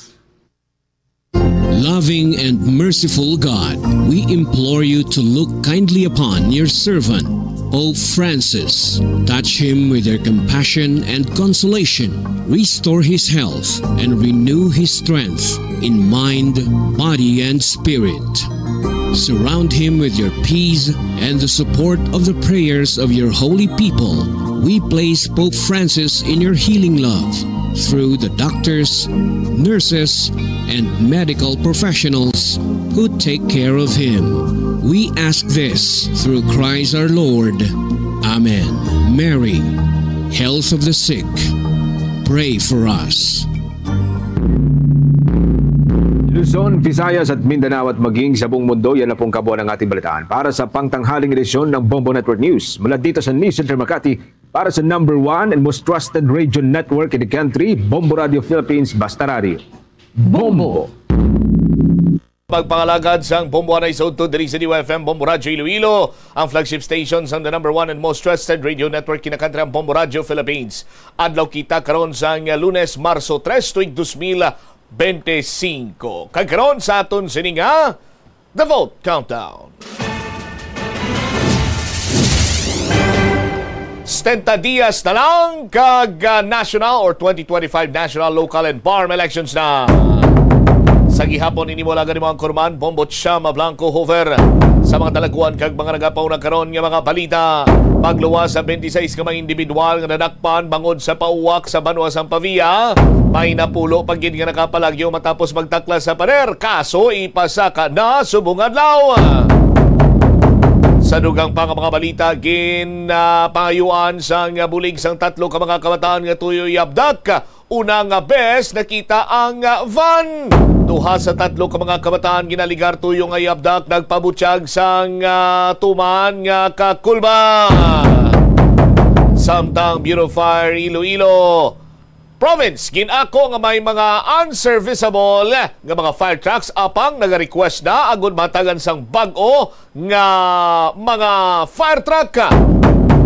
Mayor Jerry Treñas nagtambong sa ulihi sining meeting bilang RDC chairman sa Infrastructure Committee sa Regional Development Council. Subong man may mga update kita sa nagapanayang karon nga Western Visayas Regional Athletic Association meet sa probinsya kang Antique. Duha ka mga gold medalist ang Iloilo sa Wivra 2025 tuman ang kalipay bangod na tuman ang ilahandong nga makahampang sa palarong pambansa. Muni madalakuan ang mga balita, issues kay impormasyon ng main sentro karon sa aton sining pagpangalagad sa gihapon diri sa palatuntunan na Bombo Hanay Saudo. Unahon nato ng latest development sa siningin na kasasiniyang anti-illegal gambling raid sa mga katapos ang Pavia Municipal Police Station sa isa ka lugar, isa ka barangay dira sa Banwasang Pavia nga kung saan nagpatigayon ini sila sang illegal nga pauwak. 26 sa mga nagkaladakpan kag natalana sini nga pasakaan sang kaso subong adlaw kag may napulo pagin kuno nga nakapalagyo kay nagtakla sa pader. Si Bombo Jomar Villa may development sa iya sini nga follow-up report. Bombo Jomar sa report, please go ahead. Bombo Cham, daog-daog pa ang mga atleta sa Webraa, no? Sining mga individual nga nakapalagyo sa gipatigayon sining nga anti-gambling operation sa may barangay Pandak, Banwasang Pavia, Iloilo. Kung sa diin, ginpahayag diri sa otoridad nga mga pulo, no, kad mga individual ang nakapalagyo, pero sa sining nasambit sining operasyon, nagresulta sini sa pagkadakop tanan sa 26 ka individual, lakip sini ang 15 tanan ka mga hulo sini nga manok, duha ka improvised ring nga muni ang sampukan sa mga hulo sini nga manok kag 9,000 pesos nga bet money na. So gin-confirm Director sa ato ni Police Lieutenant Gabriel Manguera, ang Deputy Chief of Police sa Pabia Municipal Police Station nga subong sining adlaw ay pasaka ang kaso nga paglapas sa Presidential Decree 1602 kuning anti-illegal gambling law address sa aton sining mga individual nga kaldakpan. So, antes pa man natigayon, ang ining nasambit sa karon nga operation suno kay Lieutenant Manguera, masurusubra mga isaks mana, no? Ang ila sining kapatigayon, sining monitoring kay una nakabaton sang report halin sa isa ka concerned citizen, hindi ni siya kuno halin sa isa ka barangay official o kon kagawad sa barangay, kundi isa ka concerned citizen, private citizen sa nasambit sa lugar nga may ara sang ginakandak sining pauwak Bobocham. So sang nakabaton sa report ang otoridad, so gin-validate nila, nag-conduct sila sa surveillance kag didto nga gina-confirm nga may ara gid man sa nagkatabo sining pauwak. At the same time may ara sang postahanay sa rason sa gin-conduct sini na patigayon sang operation kahapon ang Pabia Municipal Police Station. Unfortunately, no, kay sunod sa natungdan, posible ang iban sini madasig, no, nga nakabati nga may nagapadulong sini nga kapulisan, rason nga nakapalagyo. Kay ang ining nasabit sa kurong area, hindi ni siya madali-dali nga mabalaan nga ti may manukan, may nagapauwak. Kay halin ko sa kalsada, may gamay sining eskinita. Pagsulod mo si eskinita, do may mga manukan ka punong agyan, antes ka makalabot sa sining bakante, sining lote, kadra gali nga may nagapatigayon karon sa sining illegal, sining pauwak, sa nasambit sining lugar, Bobocham. So sang nag-abot na ang kapulisan, kaya motong iban una nakapalagyo, ang pader siguro do mga 10 meters, no? Ang katason sini, more or less, ti siguro sa sobra ka kolba ang iba nagtaklan sa hagdan kag nagtakras sa pader, rason nga nakapalagyo ang ining more or less pulo ka mga individual. Bobocham. Suno kay Manguera, sang ini sila ang gin-operate na may 5 ka individual ang why na sila nagpalagyo, do diran bla sila sa nagwar nga nagpundo na lang, and the rest sini ti nadakpan, no, sang otoridad kay sa ila sinito nga numero damo man mo, no, damo man sang kapulisan pati ito gani ang SWATO nagupod man sa pagdakop sining mga individual nga nagapatigayon karon sang illegal sini nga pabulang. Ti suno kay Lieutenant Manguera, tido kasubong pandam sa mga nakapalagyo nga ti basikon maliwat pa, ti masigapon ang dangtan hindi man maglayo sa sining mga individual nga nagkaldakpan. Ang pamangkot konti nakaigo ining mga individual bla sa presuhan. Suno kay Manguera bisto sa aton sa nga pagchekyar, ati ano lang sila, tama lang kagutok, no, ang ila sa sitwasyon sa sulod sang presuhan, pero tayo igo sila Bobocham kay di medyo lapad-lapad ang kapsel sa Pabia Municipal Police Station. Tayo mo to kinang iban samtang ginadulungan sa pamahaw nagatindog lang kay wala sang space, no, kay ubos gid sila to gin pang dasok to sa presuhan sa sining nagkalakpan sa illegal gambling operation sa aton sa diga mga kabombo. Ang manok ti dito anay gin custody sa Pabia Municipal Police Station kay kinanglanon gali ini, na hindi ni sa pidim tandog gin ano to sa likod, gin higtan na to anay ang mga manok kay i-submit ini sa ebidensya sa korte kung mag-upisa ng ila sining hearing. Pero suno kay Lieutenant Manguera, usually sini ang kakatabo kay hindi man dali-dali makakandak dayon sa hearing bangon sa kadamo sa mga kaso nga gina-akiter man ang Hall of Justice. Ang iban sini gani kuno sa mga case nagakalamatay na lang mo, na ang mga manok, pero do gina-document nila ni kaga mo na gina-submit nila ay sa evidence nga ti may mga nagkalamatay sining mga nagkalakpan nga mga manok nga bilang ebidensya sa ila sini nga gipatigayon nga illegal sini nga pauwak Bobocham. Ang piyansa suno kay Manguera more or less mga 9,000 to 8,000 to 10,000 no pesos, pero hindi pa nisla dali-dali makapiyansa as long as nga hindi anay matapos ang pag-file sini proper nga pag-file sini, so that's the time nga man nga makapagpiyansa ining nasambit sini nga mga individual Bobocham. Gapasalamat no ang natungdan sa pumuluyo sa aton sini nga mga kabombo, tingin pamangkot naman nga basi kung may kakulangan ang barangay kay way ma-inform abis ang opisyal kay naka-inform sila mga pumuluyo lang isunod kay Manguera kay do kulang kuno mga tawo sa barangay kay ang mga opisyales subong may do seminar Bobocham amo nang ati sa isa ka residente concerned individual nakamaton sila sa sining information. Aribla na ang kabayan sa payag ni Police Lieutenant Manguera, Deputy Chief of Police ang Pabia. Kung dadaan ka lang sa kalsada, hindi mo siya masyadong makikita. Kaya kasi nasa likod siya na bakanting lote sa likod. Kahapon paano na conduct itong operation? Kasi 26 sila, mayroong nakatakbo na hindi nahuli or lang sila? Actually, this operation was kasama po namin yung mga personnel po namin ng SWAT. Kasama po namin yung mga intel operatives po namin. Although meron naman po talagang mga nakatakbo na sa amin, at least pero konti-konti na lang po yun. Siguro mga 10 pa din siguro. Ay, nakatakbo. Meron pa nakatakbo. Kaya although kung nakaligtas sila ngayon at kung ipagpapatuloy pa rin nila siguro sa dulo-dulo mahuhulit sila, hindi man sa first time or second time, baka sa next time. So paano nakatakbo sir? Nakalusot sa tropa natin? Hindi po. Umakyat po sila nung mataas na bakod sa kabila. Meron po kasing mataas na bakod sa likod.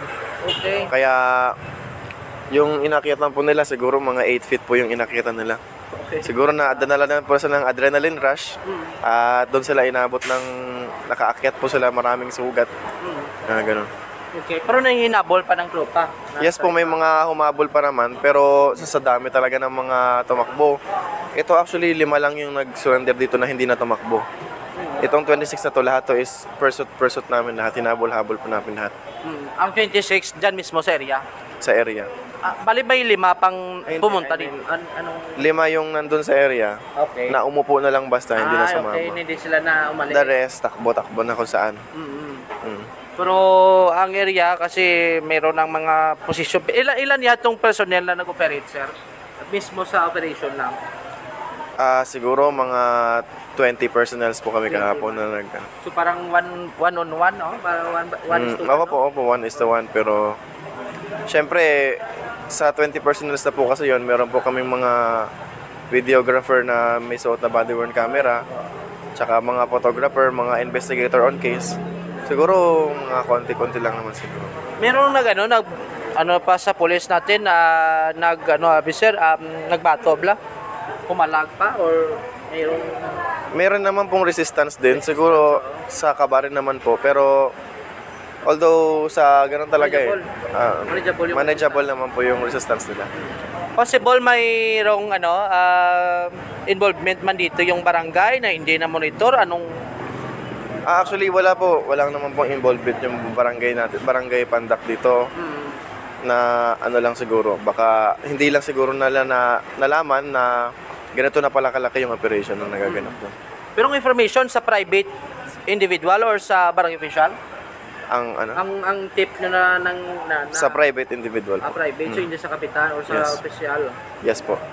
Kasi ngayon wala ata yung mga barangay captain. Ano sir? Ang mga barangay officials po kasi natin ngayon may convention sila sa Baguio. Okay. So ano mangyari ngayong umaga, sir? Sa itong mga individual? Ngayon po is magkakandak po yun lang yung mga natitira natin hindi pa napamamedical. Ipamedical po muna natin sila bago sila patuloy sa mag-proceed po ng inquest proceedings. So itong kaso parang may piyansa din, sir, no? Yes po. Once na ma-file na po natin yung kaso, pwede na po nilang process yung piyansa nila. Ilan yung piyansa estimated lang? Siguro mga 8 to 10. 8 to 10. Okay. Pero may initial na willing mapiyansa, ano? Meron naman po, meron pong magpapiyansa sa kanila. Ilan yung estimated? Hindi pa namin na-verify kung ilan, pero baka lahat. Siguro lahat. Si Lieutenant Gabriel Manguerahe, ang deputy sa Pabia Municipal Police Station. Atingwa kita na maka-upload mangkot sining mga individual pero iba nagpamlibad na mag-attach sa statement. Pero tayo isa to na mention man rin pumutsam sang isa to sandakpan nga kada Sabado kag Domingo lang man na nagapatigayon sila sa pauwak kag minado man nga miara sila sa posta sa sining nasambit sini karon nga hampang nga daw survey kuno tani lang man nga kalingawan na sila sining karon nga mga pamilya kay iban sini tricycle driver tinudala na lang kuno tani lingaw-lingaw man babutsam kag tiya mo na yung may gamay malak nung posta no? Sa ila to nga part tigaling tigay nadakpan mo sang pabiyapinpe babutsam. Alright. Ini si Bombojo Marconso Mobilia para sa number 1 most trusted radio network in the country, Bombo Radio Philippines. Basta Radio, Bombo. Salamat kid Bombo Jo Marvilla sa imo sining follow-up report. Ang pauwak mo ning ginatawag si nila balang Naked Hill o wala niya sang bulang o tapos mayara na sila sang ginagamit sining ring nga human sa salsalon kag mayara sang net kag ang uwak ang away sang manok nagalawig sang isa ka oras kag tunga parutay-rutay amo na ang pauwak tapos sa mga ginagamit sini nga mga manok mga kalabanan sini mga mayara sang oriental blood katulad sang mga asil nga nibla o mga shamo no kadamo na sang klase sa aton sini karon nga mga kabumbuti ang banwasang Pavia sa aton sini nga mga kabumbo way man niya sang bulangan mo unlike sa iban sini nga mga kabanuhanan nga mayara sang bulangan kung kamukamo lang daya mag-organisar kamo sini ti makabigi na yang illegal. 16 minutos na nakaligad sa takna sining launa diriman sa palatuntunan na bumbuhanay sa udto sa pihak sining bahin police reports kita sa gyapon. Kung madumduman ninyo sang damlaglang gin panginwala sang Iloilo Police Provincial Office, ining nagalapta karon nga istorya may kantanan sa van or puti nga van or basta van nga nagapang kidnap, nagapang abdak kuno sa mga kabataan ti sa banwa sang San Miguel, Iloilo, no? Mayara sang attempted nga pagpang abdak or pagpang kidnap pa.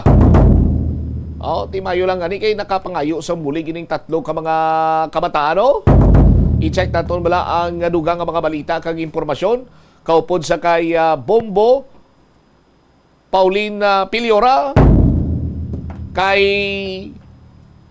ang tatlo ka mga bata may lang gani kay kita ini silang isa ka individual dito sila ka nagpangayo sang tabang karon ining van suno sa nagtabang sa sinimak bataan ang unaya pa lang iyang best nga nakita dira sa ila sining lugar tiyang tatlo karon ka mga kabataan ba sus Maria kagusip grabe ang kakulba korte ang kakulba ano kasubong iyang nakangkon ini sila sang trauma bangod sa sining pagsunod-sunod gid sa ila sang van sa aton sini mga kabombo. Check na lang dugang mga balita with the Bombo Pauline Piliora. Bombo Pauline, please go ahead.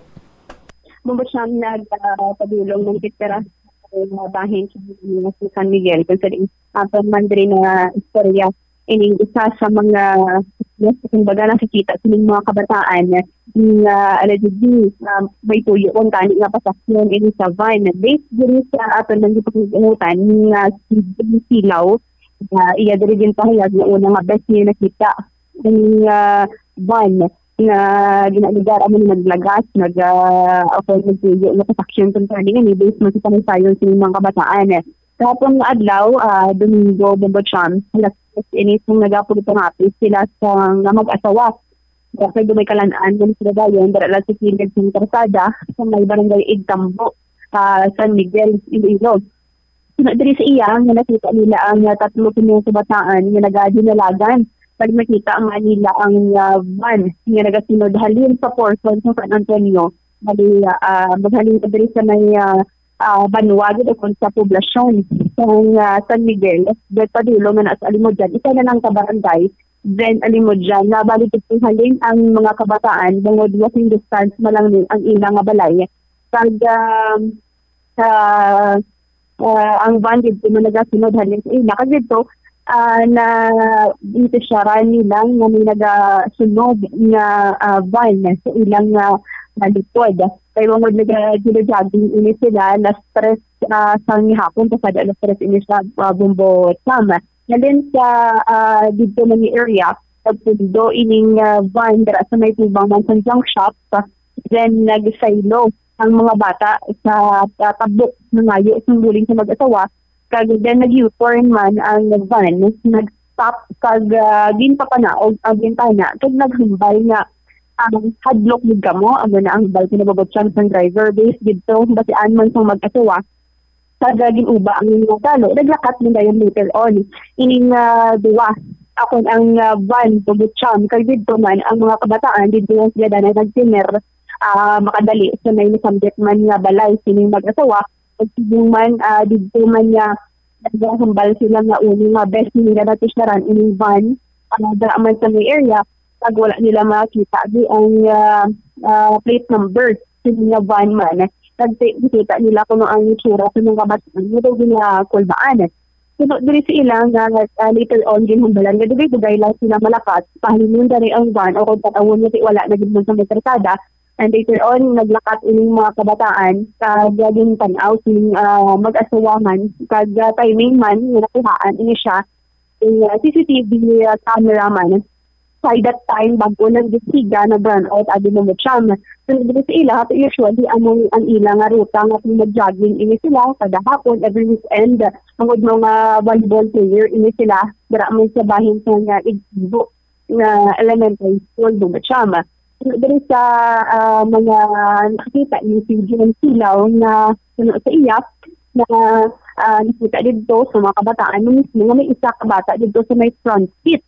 Siyang amuman na van, pero ginabaluban ka. Ako nilaki ini siya nga bata, di ba hirap-hirap, pinubumbot siya, nga hindi galing sa bigyan sa ila, ining tsura, kag dito ang tsura man sa driver sa van, nga hindi nila ma-familiarize, abin, pero do ang tsura niya, hindi medyo magamay, do late, do mga daraan ako nabumbot siya, ang driver sining van, sa iya, kayo nila dyan silaw nga doon nagkabalaka man sila or na-alarm sila right after na nagpadulong man dayon, inibinikanan sa mga kabataan sa ila agad matanaw sa mga CCTV cameraman kung ano good exactly ang natabo man that time sa allegedly na tuyo ini sila pasisyon man abi sa van. Pabati ko na natin ato ng interview kay Jen Silaw, isa sa mga pangayuan man sa bulig, yung tatlo pang mga kabataan dira sa bahay sa Igtambo, San Miguel. Kang kapon, around 3:28 onwards, na time, dyan kami sa may salat, pangapi, upod kami yung duwa. Kaya ang kabataan, jogging. The usual lang na jogging. Hindi nga side. Pero nang isa nagbalik ang isa nakadagpa pagari dyan sa may gandapit. Diyan naglingling sa may karanaan, may way man tuyo ko na no. Tingin mangkot lang ni banahan kay matalikod sanda I don't know kay dong way man sa nagmuno nga mga sa nabulig or something. Din mangkot ni Jaco na no kamo athlete. Isa ko na huto. Dayon amat-amat sa salad ka naman. Doon siguro naisipan na lang daw magsunod kay nalingningan daw na dan mo man ang ban kasi kapadulong ako na lupa.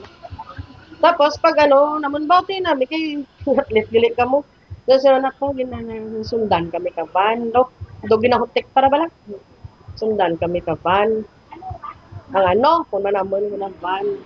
Ano ba yung van? Few minutes to. Why ganiti? 2 minutes? Naglundo. Nasa bang balay. Sa piyakatsada. Tapos ipapanawag ng bintana na. Tapos ko na, bang, dasi gitlagan, yung kinalbaan, git ka mo. Nung pasinggit, kasi siyempre rayanay kami mo. Kaya nanong kayong basi, balang vision, kakabataan, hindi na makilalan, kasi siyempre do raya. Sige man ko, ito na kayo ngayon balaan, dito na kayo mga kabataan. Pero ang facial expression. Kalbaan. Tapos katinuro kayo sa lang tatlo. Hindi man ko, diba na, kilala niyo to? Na hindi. Hindi. Ito na kayo mami naman ako naman, hindi amo. Sorry, nag-U-turn dyan lang. Kira lang kami trust na nag-U-turn. Nag-U-turn pundo, pag-eject na ka naman sa kubang. Sa driveway lang pundo. Pag pundo na, siyempre medyo at hagre, napetro na eh. Naman ko tamaliwat ang kabataan. Kilala nyo? Hindi gid ko, no? Hindi gid. Hindi ko na kami nag-ano, basi, amo rin dyan isa sa mga mudos, nagalagaw-lagaw, bala. Tapos ang mga kabataan, ano gid eh, kalbaan mo dir, maghalin yan ka naman, magpinungko na lang gid gani. Tapos sila pakalma na lang naman nasunong, na lang naman istorya. Kung nati ano man, magdadayon paka-jogging, magkakabataan. Kung rin, uruli rin ka mo, kayo kumano pa ka mo, amor na gani, natabo, malagaw pa, kung kumain ka diyan. Sige mo kung magpanaw ka mo gani, hindi ka mo magpanaw sa bawing na lugar, kung sa mataho ka mo na lugar. Pero ang pagpundo ng ba, magpanaw, pag ito nakabintana naman, tapos nagambal, kinalbaan, ka mo ba? No, mo rin. Tapos wala rin, nagpanaw lang, bansi man lang. Pero may bata sila upot sa pansit. Ang pagbukas ng bintana, sa driver seat, na siya man. Ang dito sa payaka sa driver seat, kay dito ulo na pa eh. Pagpabalik digya, sa passenger seat rin, kay dito rin ulo na sa sakyan. Passenger seat, tapos ang bata, ang upod, nagakadlaw man. Dito po po ba? Sa passenger seat. May kasama sa inyo? Why? Mga pilay na siya. Dumay, siguro. Guys, kailan mo, mas mag-grade 2, grade 3 mo.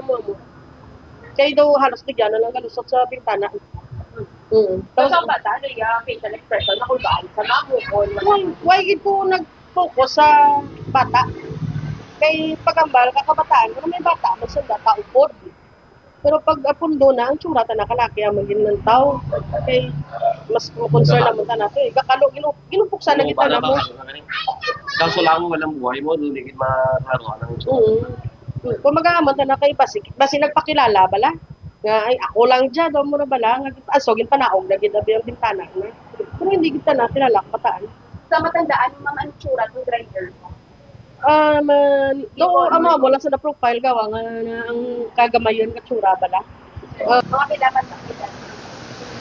Nasa late early 30s ko. Tapos trip ko na nakita? Oo, diyan nagpundo sa nagano. Ang van naman niya, dito manhalin. Nag-U-turn siya? Oo. Pero una nagpundo rin sa Puyang Balay dyan. Sa Tubang, tapos nag-U-turn, pundo, balit twice na nagpundo. Hindi ba nakita ang driver? Bakit hindi siya taga-deli sa inyo? Bakit hindi pa pala? Kay Wyman sa naman, kay Kundigya, maski pa paano, kay tagad sa Metallier kami. Si tatay Metallier, damo, gakanto sa balay, mamandaan gid naman eh. Tapos mamandaan naman kami, abi, makahambal nga, ay, usually, amo namang sapak, digya ka naman mo. That time, ay, gid. Mga ano ang brand? Anong brand? Starex, daw, hindi ko manong, daw faded, daw, ang color, abi, daw silver gray. And the silver gray, daw may pagka-bluish. Daw silver blue, hindi mo kawan mga... Basta may kupil sa... May tapos na plate number, daw tamper, daw why hindi klaro. Bisan sa CCTV, why hindi makita. Tanan. Pero I mean, kung taga-ligyagid man, masapak ra. Kahit para lagaw mo ta, sa San Miguel, ko ni manugid ko nanda ka din. Ay, ang chimpuway. Ano kung file yung sa mga bata? Pila nila edad, ma'am, kailangan? Isa grade 6, isa grade 5, isa grade 4. Ang grade 4 is, gamay. Ang grade 5, daw anak ko man lang man gari, kapakda ng grade 5. Kung baga, kung bunutol, 44, hapos na. Ang isa, though ikaw gawang na to, hindi gid madali-dali. Bakit gawang grade 6 eh. Pero ang dawa, hapos anon. Gamay. So, mo to gani kay pag why man kung kami gid actually gid nag-mind masyado until such time pagkagabi nagpalapit ang duha ka parents kag nangayo pulit. Kag gin dulog rin na sa pulis kay kinalbaan man sa muna kay anda mo man first time man nga mura na tabok sa kabataan. Mabucham si Tintilaw, isa din sa mga residente man sa Itambok sa Miguel, kaya nakakita man sa nagalun ka man na alleged nga pag-attempt abuse ng pagkuha sa bata. Kaya based man din sa paligsayan sa ginasang mga kabataan, na sunod sa ila, nakadat din abuse ng kakulba. And one thing man, or ang factor man abi Mabucham, nga naghatag man ang isang ila sa kakulbat nga abi nila, do madretso lang balalakat na kag akon mag-dito lang ang van magbubutsam ganito nagdulog pabala sang kaduha ka beses pagduga ako dugang dira na apisaran nga akon nagdulog ang duha ko ang isa ko man sang makaduha ka beses pinabatian bagid sila nga o nakita abi sa Facebook ini bala mga galaktang mga information ng mga nagapanguha bala ko sang bata bala sang van apang amulid ko ang nagdugang man nga nagdulog ko sa duwa ka beses hindi man natin nila kilala pag naghambal pa to gandi ko nga ma-attempt nga maghambal nga dal wala nila matapatapos nagdinalaga na ining mga kabataan pag ang isa din na dusmok pa iligan ni Mabucham sunod diri sa ila na ang isa dito kagina wala nag-estela kay mga na-mention dito kagina man sa nga principal nga si Mr. Ed Helbuena, ang grade 2 nila, grade 6, 5.4. Mabucham, kagid so, ang grade 6, wala yan nag-eskwela, kasi wala yan man sang klase, samtang ang grade 5, isa nag-eskwela, Mabucham, kaya nakubaan ko, no? Ang grade 4 kagina, nag-eskwela, ino siya. Yeah. Ang ilang pamilya man, na before man sila magpadulong dito sa may police station, na before mo po din sa police station, gintan-out din nila na ang mga CCTV footages din check naman ang area. Apang sunod din sa ila nga apisar nga mo to ang natabo kay hindi klaro man nila time ang Mabucham sa Iloilo Police Provincial Office. Kaya may pila man ka mga incident muli nga na-record sa Dumanga, sa Pavilla, sa Santa Barbara atong nagambal nga alleged nag-attempt man abing nga nagpanguha sang bata apang dito rin clarify man sa Iloilo Police Provincial Office nga ato kanan hindi matuod kag na verify naman abing sang kapulisan apang kay nasundan naman ini kahapon nga adlaw ining kita mo mga kabataan nga nagdinalagan kag nalapos man abi last time o kung kadapon dito man sa may Facebook. Apang natigayon nga naton nga mapakig-angutan ang principal sang nasambit man ni eskwelahan sa iya nga right after man no sining within the day matigayon man nila nga ma-stop ang teachers apang this afternoon lang Bombojan nga akong Mabucham nga nakatigayon kita nga mag-istorya o kung may information man kita halin sa ginikanan nga halin dito abi Mabucham nga nagpadulong na ni kuno ang driver sining van nag-istorya o sa mga ginikanan kag dito nagpakita siya Mabucham sang that time man abi sinilaman nga adlaw right after nga siguro nagtapta naman ining video man sa Facebook ang CCTV footage man abi Mabucham. So subong ginatigayon naton nga pakidamutan man ang kagaging na before kita nga mag kadto man sa may exambo naghapit kita dito sa may police station sa San Miguel apang kay nag-flag ceremony pa ini sila kag medyo masako man subong kay nag-zoom pa pero try natin nga pakidamutan for the official statement man sa San Miguel Municipal Police Station apang ang mga ginikanan Mabucham sa gabi nagpadulong na ini sila dito sa may San Miguel Municipal Police Station, medyo na late lang, kaya yung tanaw nila ining CCTV footage man abi Mabucham before dito nagpadulong Mabucham. Alright. Ini si Bombo Pauline Dimitilo Pilar, President number 1 in most trusted radio network in the country, ang Bombo Radio, Philippines Basta Radio. Bombo. Salamat kid Bombo Pauline sa imo sining follow-up report. Na notisyaran ko lang at nga akon may tuyog in man nga magpang-abdak, magpang-kidnap atong van no? Kung pila sila sa sulod sang salakyan, tingang isa tumambal pa nga nahadlokin ka mo. Duway na indo hindi man ay buluhaton sang nagapang-abdak, no? Sa aton sini karon niya nga mga kabumbo.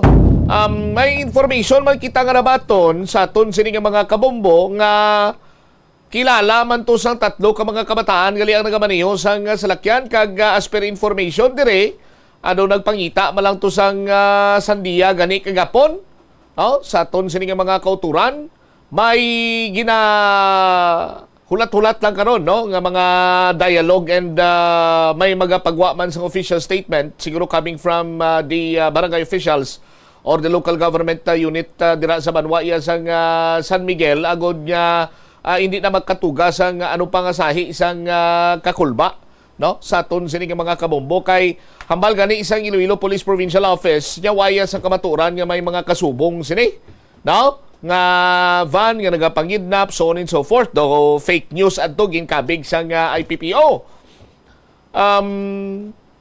There was a time balay share ko lang sa inyo nga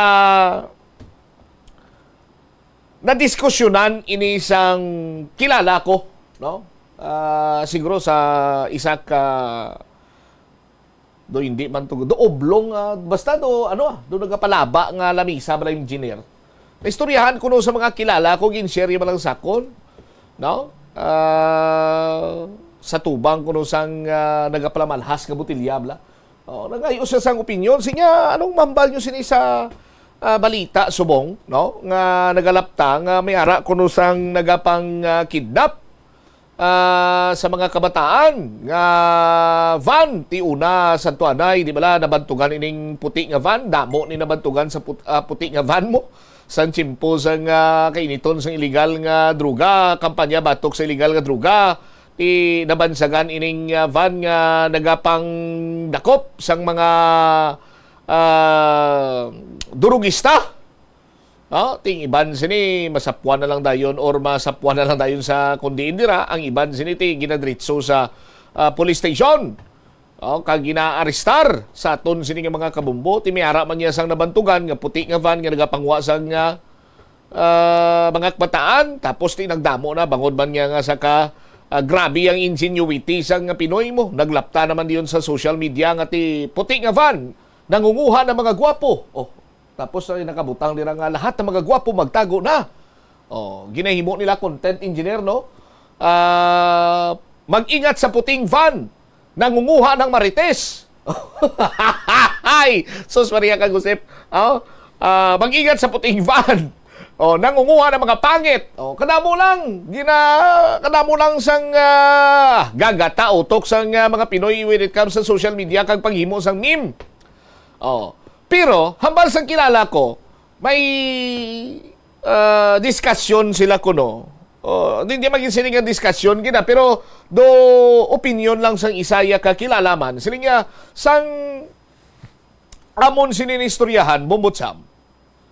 Kung anong plastada kuno ni sa puti nga van nga nagapangidnap so on and so forth, no?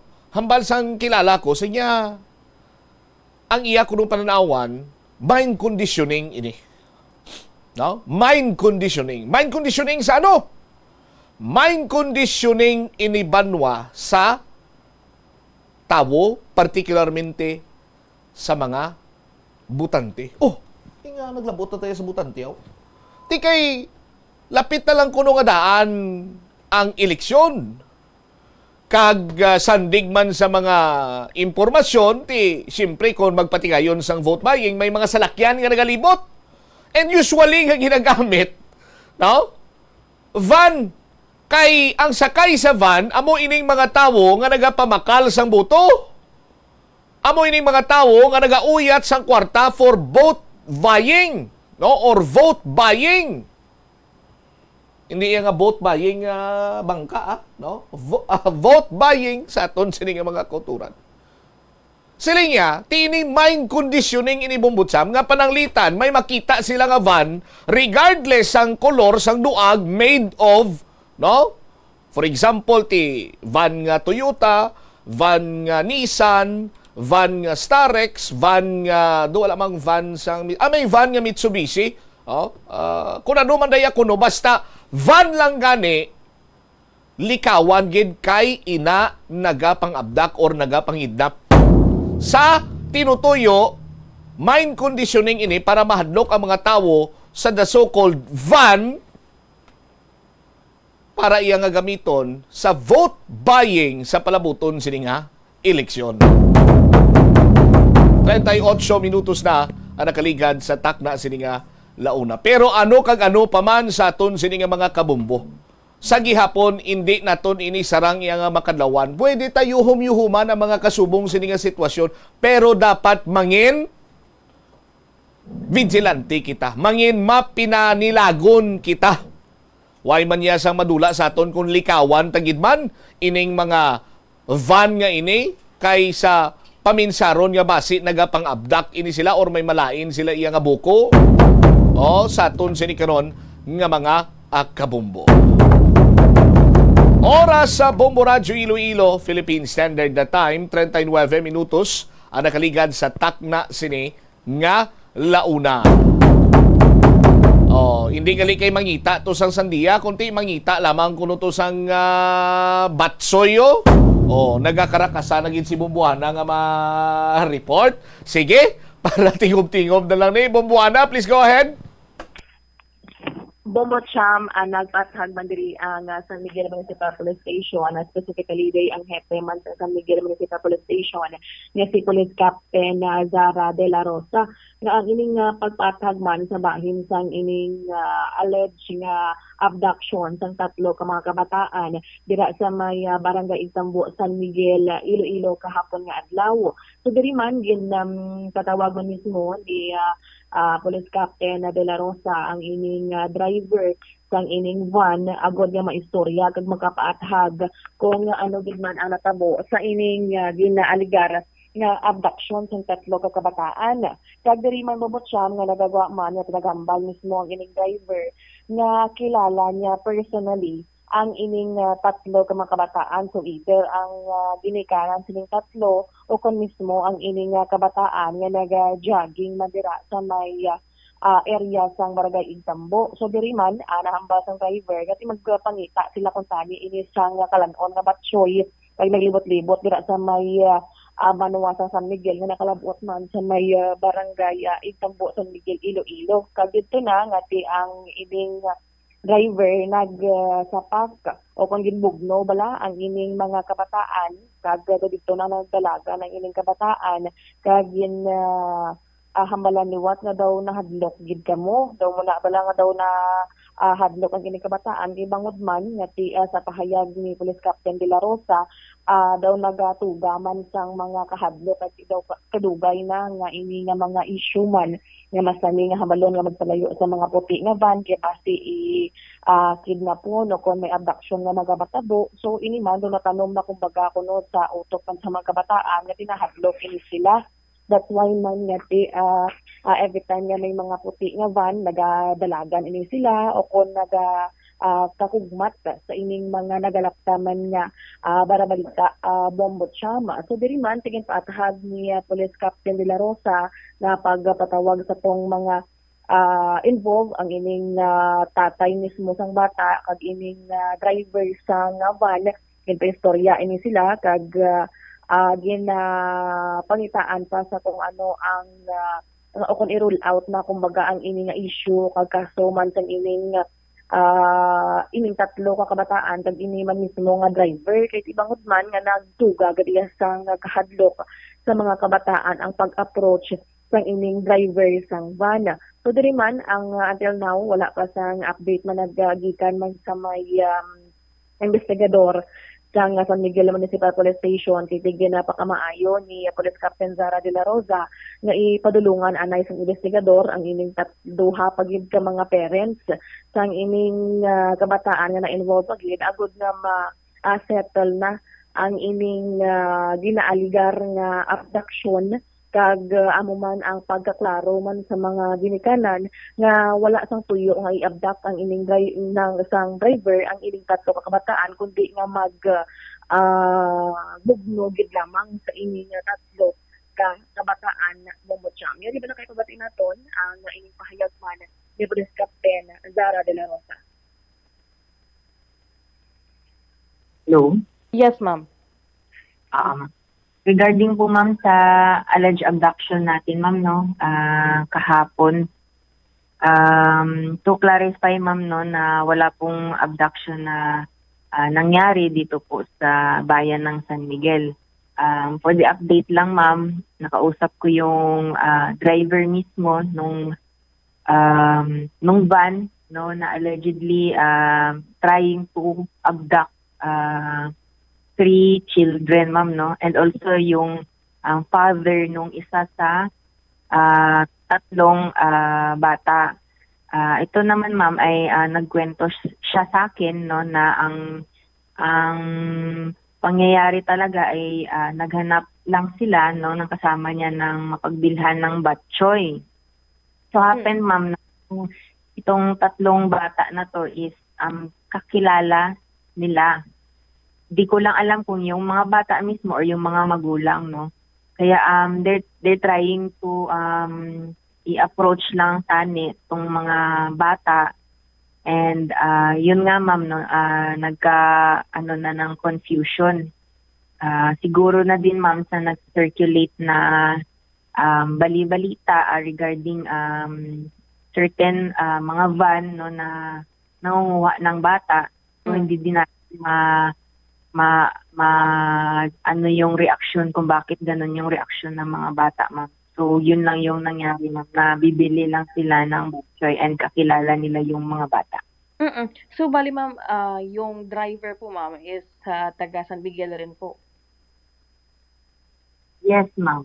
Oo. So with that ma'am kasi somehow literally na parang natakot talaga yung mga bata kasi due to circulating news rin po regarding dun sa mga white na van. Why is it po na parang binalikan pa po or like something U-turn pa yung sasakyan and to ano po dun sa mga bata po ma'am? Yun ma'am no, hindi na yan nabanggit ni Sir ma'am sa kwento niya sa amin. So yun lang ma'am, tinanong ko sir, ano ba talaga yung nangyari? So yun lang ma'am yung kwento niya sa akin. And so, tinanong ko naman yung tatay na convinced ka po ba sa explanation ng nito, ni certain ganito. Sabi naman niya ma'am na hindi na siya mag-question na ganun lang talaga yung nangyari. So hindi ko na in-expound ma'am yung pag-uusap namin kasi ongoing din ako ng conference kaya yung tina-take over ko is yung invest ko na. Pero somehow ma'am ngayon po ba yes okay na yung family ng mga bata na doon and yung yung driver kasi natakot po yung mga bata and due to itong mga news po ano po ma'am ang maaaring maharap nitong driver with this po ma'am? Yun ma'am no, sa ngayon ma'am yung personnel ko is pumunta dun sa pamilya ng mga bata no. Sinabihan ko sila yung personnel ko na mag-set ng schedule na magka-meet yung both parties no para na rin to clarify things and para na din ma-rule out na yung issue and also ma'am para na din to avoid trauma na din sa kabataan natin no. Sa ngayon ma'am wala pa tayong update kung ano yung magiging decision ng family pero as sa pinag-usapan namin kanina this case ma'am is ruled out ma'am as no abduction ma'am. Nabatian diri Bombocham ang pahayag man ni Police Captain Zara De La Rosa ang hepe sa San Miguel Municipal Police Station kaangot sa ining aligar nga abduction sa 3 ka kabataan kag pagkumpirma nga daw abduction nga natabo kag ang pagpaathag mismo sa mga ginikanan and the driver kung ano din ang tabo kahapon nga adlaw Bombocham. All right. Ini si Bombohana Mendoza Andasa para sa number 1 and the most trusted radio network in the country, Bombo Radio Philippines. Basta Radio, Bombo. Salamat gid Bombo Hana Andasa sa imo siniyang rejoinder report. So klaro ambal sang Chief of Police sang San Miguel Municipal Police Station. Wala sang abduction. Wala man niya sang attempted abduction kundi do misinterpretation lamang adto Kay kilala man kana ikuno sang driver atong mga kabataan kag uko nang ila sini nga mga ginikanan o galing nga mula na kay ti bangod sang impluwensya sa social media nga may mga nagapangwa or nagapangidnap nga van ginpalagyuan kag kinulmaan to yang mga kabataan. Muna ganing tandaan nyo gid no sa aton sini mga kabumbo base kon main conditioning na nibala sang kung sino man dira nga mahadlok sa van kay sa palabuton sining eleksyon base kon van why man yan nagamater ang kolor ya sini kung ano ang ya sini nga human or made of itong nasiling ko black gina basta importante van lang kay base mo ning nagakadala lang sang kwarta kag magpatigayon sang vote buying dapat likawan ini do mga mamo sinang plastada bla banwa but at the end of the day nagakadapat nga maghalong kag mangin responsable kag sumong man mangin vigilante kita magpanilaga kay base kung mayara gin man bala kag way lang matimingan kag kabalo man ni sila magdiskarte nga para nga do hindi bla dismulado kag mabiktima kamo dira kung mayara sang hindi nyo kilala nga mga salakyan or mga van abi sa aton sinima kamo mo naglibot sa barangay pabalo kamo diyon sa mga barangay official kag sa police station. Pagbalik nato na banwa dugang pagin nga mga balita kag impormasyon diri man sa palatuntunan na bumbuanay sa udto istoryahan naton ining ulihi nga pagtambong ni Mayor Jerry Treñas bilang chairman sa Infrastructure Committee sa Regional Development Council. Balikan tayo ni matapos sa bilang importante nga mga panumdumora. The Farmers Bazaar, your traditional public market with the touch of Plazuela Dos, ang isa ka lugar nga gintukod sa tion kag sa kasagsagan sa COVID-19 pandemic nga may tinutuyo nga maghatag sa imo sang safe marketing experience. Subong nga ang COVID-19 hindi na gid man dako nga pamahog kag nagapakadto na kita sa next normal. Rest assured nga ang Farmers Bazaar will further evolve agud nga magpadayon sa paghatag sa inyo sing satisfying marketing experience. The Farmers Bazaar sa lower level tara na pahamtang ang fish, poultry kag meat section para naman sa inyo mga kinahanglanon nga prutas, utang kag iban pa, magbisita sa upper level pinaagi sa paggamit sa hagdanan o kon sa pagkadto direkta sa parking lot. The Farmers Bazaar, your traditional public market with the touch of Plazuela Dos. Plazuela de Iloilo, Billboard of Activities for March 2 to 8, 2025. Sa March 5, Miyerkules, ginaagdang tanan nga mag-attend sa Holy Mass sa Latolda nga magasugod alas 5:30 sa hapon. Sa tunga-tunga nga portion sa Eucharistic celebration, there will be imposition of the ash sa agtang sa mga tumuluo nga magaserbe bilang reminder sa aton nga ang Marso 5 among panugod sang season of Lent sa tuig 2025. Ang Marso 7 amo ang first Friday of the month.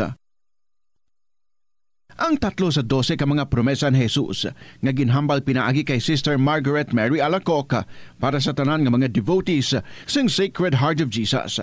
I will bless the homes in which the image of my Sacred Heart shall be exposed and honored. I will give to priests the power to touch the most hardened hearts. Those who propagate this devotion shall have their names written in my heart, and it shall never be erased. In line with this, ginaagnang tanan nga mag-attend sang First Friday Mass to honor the Sacred Heart of Jesus sa Latolda sa Marso 7, 2025. Mag-aumpisa alas 5:30 sa hapon. Ang Technocrats Band ang liwat ka mangin inyo sa sulod sang 2 ka oras kag 30 minutos sa concert at the Plaza. Mag-aumpisa alas 6 ng gabi sa March 8, Sabado. Sa tion sa musical show, napulo ka mga matahom nga Plazuela de Iloilo Special Edition Mugs kag madamo pa nga iban ang iga-paraffle sa mga suki sa Plazuela de Iloilo. Sa March 9, Domingo, ginaagdang tanan nga mangin kabahin sa Eucharistic celebration nga pagahiwaton sa Latolda sa mga adlaw alas 11 sang aga. Sa tion sang Holy Mass, ipangamuyo naton sa Ginoo that we will always remember nga sa kagsagit lang ang nagaisahanon nga true source sang kabakod nga aton kinakinahanglan to deal with life's challenges. Plus, wala di Iloilo, we remain to be one with you in the common hope for a better community and a progressive country in 2025. Tanan kita mayara sang mabulig agud pakibatuan ang climate change. Magamit sang bag nga pwede magamit sang liwat-liwat agud mabuhinan ang plastic bag nga ginahaboy. Bangod ini nagatugas ang greenhouse gases. Ikaduha, hindi masami magamit sang computer. Kung 4 ka oras lamang sa isa ka adlaw ang imo nga paggamit sang computer, makabuhing ka na sang carbon dioxide emission nga 83%. Ikatatlo, kung malapit man ang imo nga kaladuan, mas maayo nga maglakat o kung magsakay na lang sa bike. Magluwas sa makakinot ka na, mabuhinan pang polusyon nga nagatugas ang climate change. May kilala ka bala nga mga bata nga mahilig sa video games? Nagausik bala ini sang inoras sa paghampang sang iya ginakaadikan nga games. Isa ka pagtuon sang American Academy of Pediatrics ang nagapahayag nga ang sobra-sobra o kun inoras nga pagtiner sa paghampang sang video games ang makadulot sang depresyon, anxiety kag manubo nga grade sa eskwelahan. Suno sa mga eksperto, halos 9% sa kada 3,000 ka mga elementary students sa kada pungsod ang makabig pathological o kun addict sa paghampang. Makabig nga pathological o kung addicted ang isa ka estudyante kung nagaapekto na ang paghampang sa iya nga pag-eskwela. Dugang pa sa among nga pagtuon, ang ka-addict sang isa ka bata makapabudlay sa iya sa pagkontrol sang iya impulse. Kaangot diri, ginpanugyan nga dapat hindi magsobra sa isa ka oras kada adlaw ang gastuhon sang isa ka elementary student sa paghampang kag hindi naman magsobra sa 2 ka oras ang isa ka high school student. Siling nila ang pagpanigarilyo nagapaitom sang bibig. Pero hambal mo naman, wala mo na ko nagapanigarilyo pero nga ay itom gihapon ang lips ko how? Yari ang sabat sa eksperto. Suno kay Dr. Jean Marquez, isa ka dermatologist, ang dark lips mahimo nga tugas ang maisog nga habon nga ginagamit sa guya. Nagpanugyan ang doktor nga magamit sang mild soap kag lip balm nga may moisturizer kag sunscreen. Agod protektahan ang bibig kag malikawan ang discoloration. Masami bala nga nagabiring ang imutiil? Suno kay Dr. John Hubert Pua, isa ka orthopedic surgeon, masami nga mabatyagan ang cramps sa idalom nga parte sang lawas. Apang mas delikado kung masami mo ining mabatyagan sa ibabaw nga parte sang imulawas, kaangay sang kamot, bangod posible ini nga palatandaan sang mas malala nga balatian, kaangay sang sakit sa tagipusoon, diabetes, kag hypothyroidism. Nagpanugyan ang doktor nga ang pinaka-epektibo nga solusyon sa cramps amo ang stretching exercise tubtub madula ang pagbiring. Sa sulod sang panimalay, gina-practice mo man bala ang good manners and right conduct? Tanan nga miyembro sang pamilya ang nagakadapat nga respetuhon kag i-value, apang hindi lang mangin considerate sa family members kundi mangin sa mga bisita man sa balay. Ihatag ang atensyon mo sa mga miyembro sang pamilya nga nagahambal kag magsabat nga may respeto. Magamit sang please, thank you, excuse me, kag sorry. Nagahatag ini sang respectful kag kind atmosphere sa sulod sang balay. I-acknowledge ang efforts sang family members sa paghimos man ina sang pagkaon, pagpanglaba o kun paghugas sang kinanan o kun paghatag man sang emotional support. Mas maayo kag mamag-an pagid ang ulobrahon sa balay kung nagabuligay ang 36 minutos na nakalikan sa takna sa Ningalauna. Balik na diri sa pagpangalagad sa buwan ay saudto sa gyapon kung mo Bombo Chama Blanco Hover.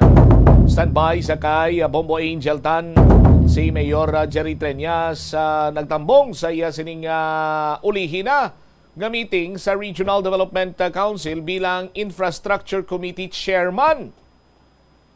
Outgoing naman ng aton sining alkalde mo kay sa paglabot sang bulan sang Hunyo sa bulan sang Hunyo adlaw pitsa 30 hindi na magatakop ang termino ni Mayor Jerry Treñas sa aton sinikanon niya nga mga kabumbo. So amo na kuno ning last nga meeting man sang Regional Development Council sa aton sini nga mga kabumbo at lalakip na diri banwa sa National Economic Development Authority man oriya sang NEDA Check na pala si Bombo Angel Tangel sa report. Bombo Angel, standby.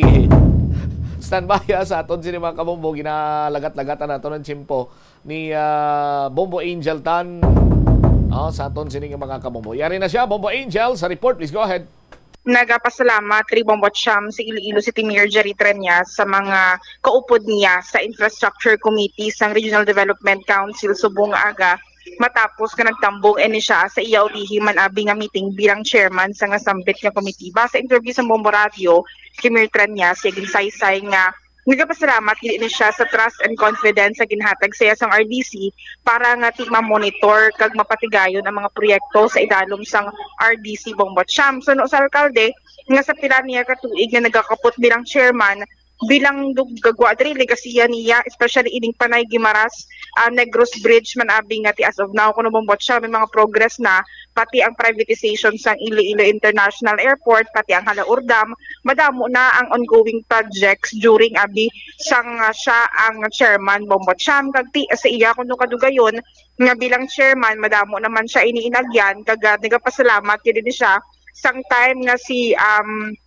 Vice President Segovia ang nagkapot or nag-take over ang isang iya responsibilidad sang nagpaidalom siya sa medical leave Bombo Cham. Pero timahambal niya nga it was a dream sadto kuno ang Panay Guimaras Negros Bridge sang kongresista pa lang siya 15 years ago, pero sa subong kuno iya yara na mismo sa mga kamot sang mga kontraktor ang pagpatigayon sang proyekto nga isadto gin-visualize lang Bombo Cham. Pamatian tablang kabahin diri sang nangin pahayagman ni Iloilo City Mayor Jerry Treñas sang atong interview. Make sure that the development in the whole of Region 6 will be equal to all the provinces in Region 6. We are happy now that after so many years, the dream of the Ilonggos to have a bridge for Panay and to Guimaras and Negros will finally be realized. Let us remember the schedules given to us. September, signing of the loan agreement, and July of 2026, the start of the civil works, and by May of 2028, we can start using the bridge already. We are also very excited about the Halaur River Development, Halaur Development Dam Development Project, because that will provide additional water supply for Iloilo City. As of now, only 29% of the total residents in the district have access to potable water, and only 20% of that 29% have 24-hour water service. The rest will have to wake up early in the morning to get water. Hopefully, with the completion of the Halaur Dam and the Highland Canals and the proposed PPP with the city of Buitis, we will have additional water. Aside from the desalination plant that is now going to be constructed by Metro Pacific. Growth of the demand for power is already pegged at 15% every year by more power. And if growth for electric demand is already at 15% per year, that means that demand for water is also the same. So we are very happy that together with my co-chair, especially when I was out on medical leave, the Infrastructure Committee has made sure that the critical projects needed by Region 6 are always reviewed and endorsed to the national government for proper funding and action. I think one of the concrete work of this committee was the fast tracking of the privatization of the Iloilo International Airport. We tried our best. So again, we thank all the members of the Infrastructure Committee. I thank you for giving me the trust and confidence to leading this committee together with my co-chair, Ms. Marisa Segovia, who, by the way, was instrumental for me to meet my wife during her birthday in December 16 of 1983. So, Bombo Cham nabatian sa mga kabombo naton ang kabahin sa nanging pahayagman ni Mayor Jerry Treñas. Kag subong man nga adlaw, dinatagan ini siya sang plaque of appreciation before man abi ini siya maglakat Bombo Cham during the meeting. Pero ti amo ni ganing hamba, last na lang ni siya nga pagtambong ni Mayor Treñas sa meeting o quarterly meeting sang Infrastructure Committee bilang chairman Bombo Cham. All right. Ini si Bombo Angel Pichiliertan para sa number 1 and most trusted radio network in the country, ang Bombo Radio Philippines. Basta Radio, Bombo! Salamat gid Bombo Angel Tan sa imo sining balita. Anyway, doon kulabo sa ginaton siniyang Tiyempo. Standby na kamo sa kapon lamang program. Kaupo naman sa kay Tita Regine. Ini si Bombo Chama Blancover. Gabilin sa imo sa mananay nga hapon. May God bless us all. Para sa the number 1 and most trusted radio network in the country, ang Bombo Radio Philippines. Basta Radio Bombo! Nagalibogid bala ang imo ulo kung manog tapos na ang bulan o kung basta due date mo na, nagapahanumdumgid ang financial experts nga dapat bayaran mo sa husto nga tion ang imo nga utang bangod maalam ini nga paagi sa paggastos ang imo kwarta kag may maayo pa nga mga benepisyo. Halimbawa, malikawan ang late fees kag maprioridad ang importante nga mga galastuhan. Dumdumaman nga ang on-time payment history ang makatibong man o kung makapamaayo gid sa imo nga credit score kag mapa-improve ang interest rates. Ini nga pahanumdom ang ginadulong sa imo sang the number 1 and most trusted radio network in the country, Bombo Radio Philippines. Basta Radio Bombo! Agud makalikaw sa food poisoning o kung paglain sang tiyan, sundo ng ining mga pahanumdom sa pagpreparar sa mga pagkaon kag ilimnon. Manghugas ang kamot kag ipabili ng katinlo antes kag pagkatapos ang paghimos. Kung nagamasakit, likawan ang pagpreparar sang pagkaon para sa iban. Siguraduhon nga naluto sang husto ang pagkaon. Kung mahimo, kauno ng pagkaon samtang mainit pa. Siguraduhon ang katinlo sang pagkaon agud ang selebrasyon mangin mas malipayon. Ang simple nga paghusay sang buhok ang may pila ka maayo nga benepisyo sa lawas. Sunod kay Arthi Ragurama, founder sang Dega Organics nga nagaproduce ng handmade bath kag body products sa New Delhi, India. Ang mga tawo nga may dry hair, ang masami hindi mahilig nga maghusay sang buhok bangod sa kahangawa sang hair fall. Apang, ang masami nga paghusay sang buhok ang makabulig sa blood circulation sa aton nga scalp.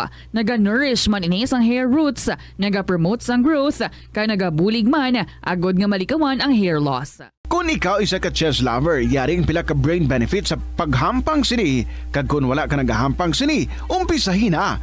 Sunod sa pagtuon ng paghampang sang chess makabulig likaw sa Alzheimer's disease. Bangod ang utok nagatrabaho kaangay sang muscle, nagakinahanglan ini sang exercise agud mangin healthy kag malikawan ang injury. Magluwas diri ang paghampang sang chess ang nagapa-improve man sang concentration, memory, creativity, kag problem solving skills kag napamatud-an man nga nagapaalam. Sa eskwelahan, ang pag-practice ang good manners and right conduct ang makabulig sa paghimo sang positive, respectful environment para sa pagtuon. Nagapakita ini sang pagtahod hindi lang sa mga manunudlo kundi mangin sa imo mga classmate kag sa school community. Mag-abot sa eskwelahan on time. Ang pag-abot sang late sa klase kag sa aktibidad ang nagapakita sang kakulang sang respeto sa oras sang iban. Magpamati sa imo maestra o kun maestro samtang nagadiscuss sang lesson kag sundon sang maayo kun may yara sang instructions. Tawgon nga ma'am o kun sir ang imo teacher o kun staff. Kung may pamangkot, ibayaw ang kamot, agud mahatagan ikaw sang kahigayunan nga makasabat. Maggamit sang please, thank you kag excuse me kung nagaistorya sa imo classmate o kung sino man ang imo ginaatubang. Likawan ang pagpanunlog, pagbuli o kung pagpanginsulto. Mangin maayo kag may respeto sa isig kapareho. Mangin matinlo sa classroom kag school grounds. Ibutang sa basurahan ang basura kag indi pag-ihaboy sa bisan diin lang, ilabi na sa sulod sang classroom. Respetohon ang propiedad sang eskwelahan. Halungan ang mga libro kag supplies kag likawan ang mangguba sang pagabutang nga wala mo ginapanag-iyahan. Mangin focus sa pagtuon kag likawan ang pag-istoryahan na isang classmate samtang nagadiscuss ang imo maestra o kun maestro sang inyo nga lesson. Likawan ang cheating. Masami nga kompletohon ang assignments kag test nga wala nagapangopya sa hinimuan sang iban. Yari ang mga simple nga paagi agod makakinot sang tubig. Magpamunyag lang sang tanom kon ginakinahanglan kag nagakadapat. Magtala na sang adlaw kag oras ang pagpamunyag sa mga tanom kag sundon ini. Bunyagan sa makaisa lang ang mga tanom sa sinang adlaw. Antes maglas 9 sa aga ang mas nagakabagay nga oras sa pagpamunyag agod nga mas makapanalupsop ini sa mga gamot kag mangin available sa bilog nga adlaw. Mas nanamian bala ikaw magtuon sa balay ipaanggid sa eskwelahan nga madamo ang tawo? Isa ka panugyan para epektibo ang pagtuon sa balay, amo ang pagpangita sa designated area agud nga matiniran kung ikaw nagasulat, nagabasa o kung nag-review. Pwede man nga lamesa sa kusina o kung sa desk sa sang inyo nga balay, pero hindi gid maghigda sa imo nga katre samtang nagatuon. Ini bagod nagakatemptar gid ikaw nga magpiyong-piyong, tubtub nga dalayon na ikaw nga matulugan. Siguraduha man nga malimpyo kag organisado ang lugar nga imo ginatun-an. Ini nga pahanumdom ang ginadulong sa imo sang the #1 and most trusted radio network in the country, Bombo Radio Philippines. Basta Radio Bombo! Umpisa sang pandemya nangin mas conscious na ang mga tao sa personal hygiene bilang kabahina sang COVID-19 prevention. Apang magluwas sa COVID-19, madamo pa sang iban nga germs kag virus ang kinahanglan likawan agud indi mag-angkon sang sakit. Yari mga proper hygiene practices nga dapat muhimuon agud maligawan ang nagkalailain nga sahay sa malatian. Insakto nga paghugas sang kamot, pagpaligo adlaw-adlaw, pagpabilin sang good oral hygiene, pagsunod sa cough and colds etiquette. Help is available. Pinaagi sa pag-istorya, paghatag sang suporta, kag direkta nga bulig sa nagakinahanglan, mahimo mo gid nga mapunggan ang suicide kag makasalbar sang kabuhi. Santo sa World Health Organization, ang suicide ang 4th leading cause of death sa mga kabataan nagaedad 15 to 19 anyos. Kung ikaw o kung may kilala nga nagasuprer sa depresyon, mahimo nga mag-contact sa National Center for Mental Health Crisis Hotline sa numero 0966-351-4512. Kung kaisa, bangod sa imo nga kaakig, stress kag disappointment sa kabuhi, nagadesisyon kamo nga wala ninyo ginapalibugan kag ginapadalman. Gani likawi nga maghimo sang desisyon kung ikaw ang akig. Hatagi sang oras ang imo nga kaugalingon, bangod ang imo nga first idea ang hindi mo man kung kaisa makabig nga best idea. Makabulig man nga magpangayo sang perspektibo sa ibang nga tawo, ilabi na kung siya ang nagapangatubang man sang kaangay nga sitwasyon sa ilang nga kabuhi. Kung ang desisyon nga imo ginhimo ang wala langin madalagon, hindi napagbasulon ang kaugalingon. Naga-subscribe bala ikaw sa mga serbisyo nga wala mo man ginagamit. Halimbawa, ang balayran mo na bala para nga makalantaw ikaw sang movies, pero sa tuod lang, wala naman ikaw tiyempo nga maglantaw sini. Hapos lang lipatan ang bulanan nga mga subscription sa streaming services kag mobile apps kag wala ka lang nakadipara ma-charge na ini sa imo nga bank account bisan nga wala mo man regular nga ginagamit. I-review gid ang imo nga ginagastuhan sa mga charges kaangay sini kag ikonsiderar man ang pagkanselar sa mga hindi kinahanglanon nga mga subscription agod nga mas magamit mo ang imo kwarta sa mas kinahanglanon nga mga butang. Ini nga pahanumdom ang ginadulong sa imo sang the #1 and most trusted radio network in the country, Bombo Radio Philippines. Basta Radio Bombo! Yari ang mga household level fire safety measures nga dapat tandaan agud makalikaw sa sunog sa balay. Hindi magbutang o kung magtipon sang flammable substance o kung chemical nga makatugas ang sunog sa kusina o kung sa sulod sang balay. Ipalayo man sa mga kabataan ang pospro kag lighters. Patya ang kalayo kag baga matapos ang pagluto sa kusina. Siguraduhon nga wala nagasungaw kag pirmi limpyuhan ang mga kerosene kag gas stoves. Tandaan, ang paglikaw sa sunog sa sulod sang balay, responsibilidad sang bilog nga pamilya. Nakahibalo ka bala nga ang color ang makaapekto sang imo nga modo santo sa pagtuon sang American Home Shield. Mayara sang correlation ang color kag mood. Kaangay sang pula nga nagapataas ang blood pressure kag heart rate. Apang mas maayo ang duag na pula kunyara ini sa kusina bangod mas nagapagana ini sa pagkaon. Ang shades nga blue kag green ang ginaabiso sa mga psychologist nga nagakadapat yara sa sulod sang imo kwarto bangod ini nagapakalma sa paminsaron sang tao. Sa pagbugtaw mo sa aga, cold baladayon nga tubig ang imo ginainom?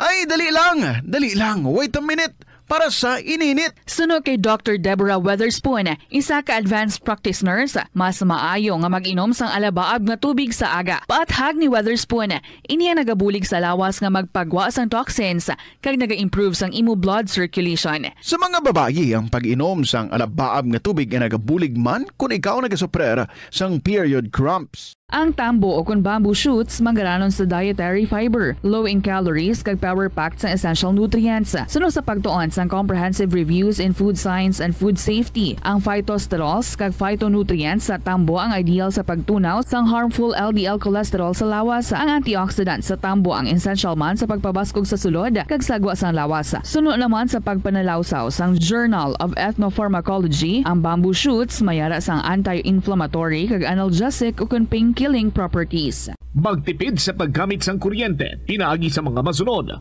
Maggamit sa mga energy-efficient nga bumbilya, kaangay sang compact fluorescent bulbs o kun LED lights, imbis nga incandescent bulbs.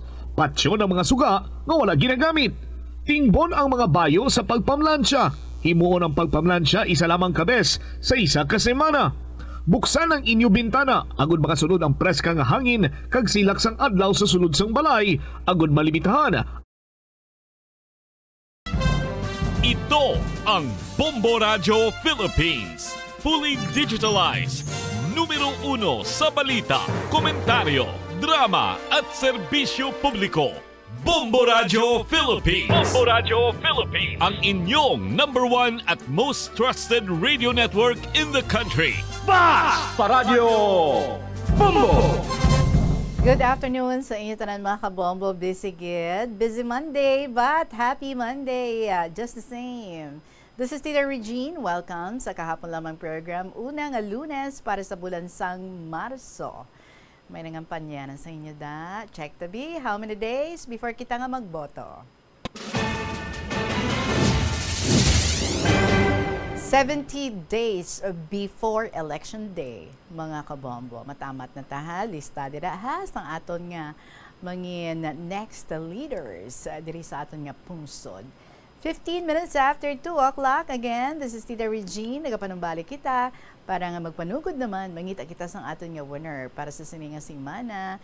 And speaking of winner, ang aton nga winner last Saturday, nga aton nga ginannounce amo si Lucky Taurus sang 1st District, ang local niya nga Lucky Taurus, no?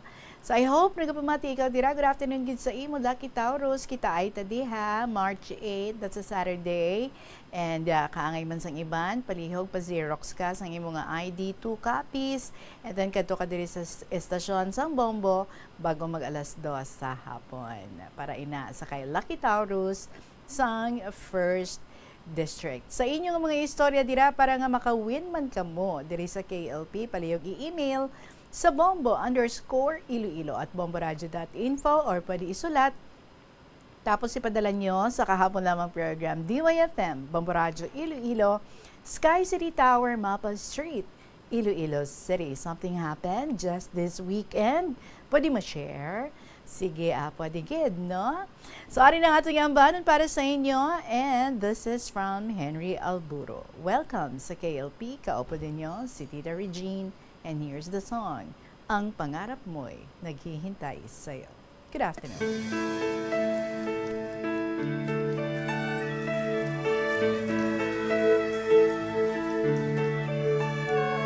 Kay rami mang balakid sa iyong daraanan, sadyamang matinig ang kailangan mong lakaran. Ubod man ang bigat ang iyong binapasan, huwag kang mag-alinlangan. Kayang-kaya mo yan. Huwag kang umatras, huwag kang huminto, huwag kang mapagod, huwag kang sumuko. Alam mo naman sa dulo nito, ang pangarap mo'y naghihintay sa'yo.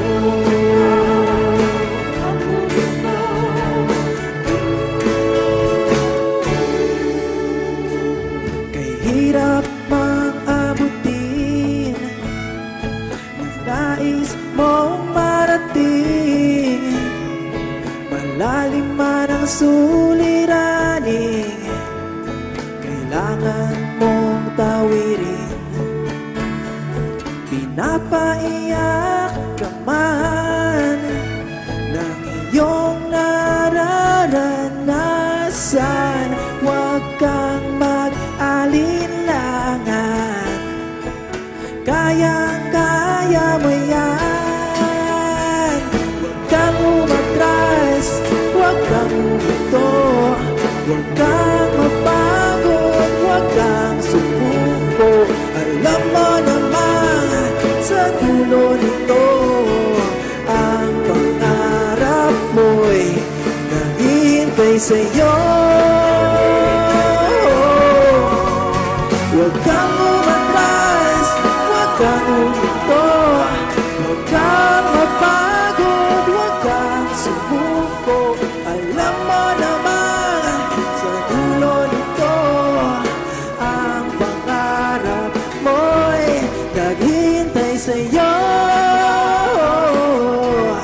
Naghihintay sa'yo. Naghihintay sa'yo. Ang pangarap mo'y naghihintay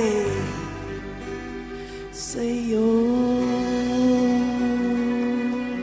Padayon lang, regardless of all difficulties, ang pangarap mo'y naghihintay sa'yo. 19 minutes after 2 o'clock. Hello sa mga bago lang nag-join dira sa aton. Kumusta? Kapanyaga na ka mo? Oy, by the way, ang first story nato diri may pagka-candid.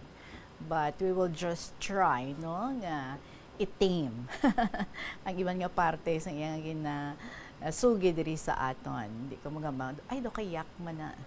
Anyway, for you to understand, ari ato nga first story coming from Roger sang Maasin. Dear Tita Regine.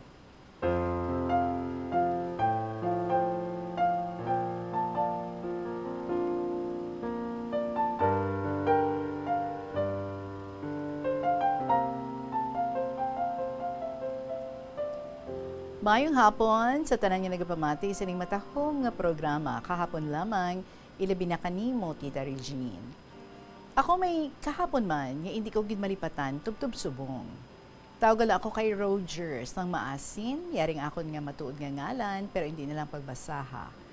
Para man mahangpan sang tanan, akon ini nga pagasugdan. Sadtong naga-eskwela ako sa grade 1. Tita tama gid ako ka mahuluyaon. Isa ka adlaw sina, samtang nagaklase kami.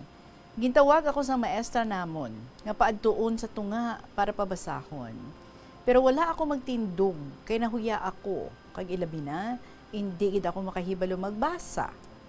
Kagin palapitan ako sa amon maestra, kagin kusi ang akon hita, kagin dala sa tunga, kay pabasahon. Hindi man ako makahibalo, ginbutong naman ang akon buhok sa gising-gisingan. Nagtihin gid ang akong tiil sa kasakit. Tita Regino, hindi pareho sa subong. Ang grade 1 niya sang una, hindi gid makahibalo. Hindi pareho sa subong, sa gamay pa. Nag-eskwela na sa preschool, sa daycare, kinder.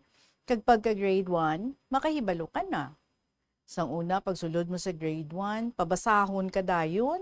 Matibag upa ikaw makakita sang libro. Hindi gani ako makahibalo sang A.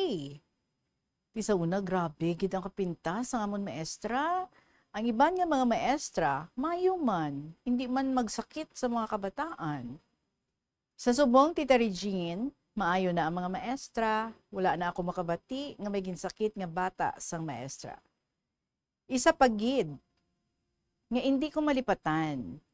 Tungod sang akon nga makahuluyaon, pagka makahuluyaon, so isa ka adlaw sina, naglain ang akon tiyan, tinawya man ako maglisensya nga magwa, kay daw utot na gid ako. Di akon lang gin punggan, ay pero nakasungaw gid. Lain gali ang aton utot kong punggan. Dokore nga naipit ang tingog, kagrabe gid ang kadlaw sang akon mga classmates. Kag ako naman, tumakupo sa kahuya. Kag ang tatlo ko ka classmates, mo nagautoy-utoy sang kadlaw sa akon. Kag ang isa nga nagakadlaw, naghudlot ang sipon sa ilong. Bali, isa ka bulgada ang nagbitay sa iya ilong. Oy, pasensya ha. Maninamin ko ka ginado ka candid lang gidya. Sige, basta may nagakaon pa da or nagapangapi na da. Enjoy lang tani sa iya istorya diya. So, giyaging kuha sa iya kamot. Ang concept niya sa iya ilong nga nagabitay. Kag iyagin was slick. Kag dito man nagtupa sa gawi sang isa nga nagkadlaw man. Kag ang amo to, nagtupa sa iya nga gawi, ay dito niya man trapo sa bayo sa isa nga nagakadlaw man. Kag tatlo gid sila nagbulit sang concept. Kag jutayan lang sila yung mag-away, kinaakig ang isa nga gintrapo ang iya bayo. Kag ang isa mas nga nabulit ang iya gawi sang amo to tinakig man sa isa nga nagwaslik sang concept nga nagtupa sa iya gawi. Tungod sang kagahod nga daw mag-away na, ginpalapitan naman sa amon maestra, kagin panglunit ang dulunggan, kagin sugid nila sa maestra, nga nagutot ako. Di, kinpaamana naman sang kusi ang akon nga dulunggan, kagrabe gid ang akon kahuya. Tita Regine, kung nahuya man ako, sino ayhan ang labaw nga mahuya sadto? Ako nga nagutot? O kung ang nagkadlaw, nga naghudlot ang sipon. Kaya mo ini ang ako na agihan sa nag-eskwela pa ako sa grade 1. Kag hindi ko gid malipat. Hindi gid ako malipat sini tubtub subong.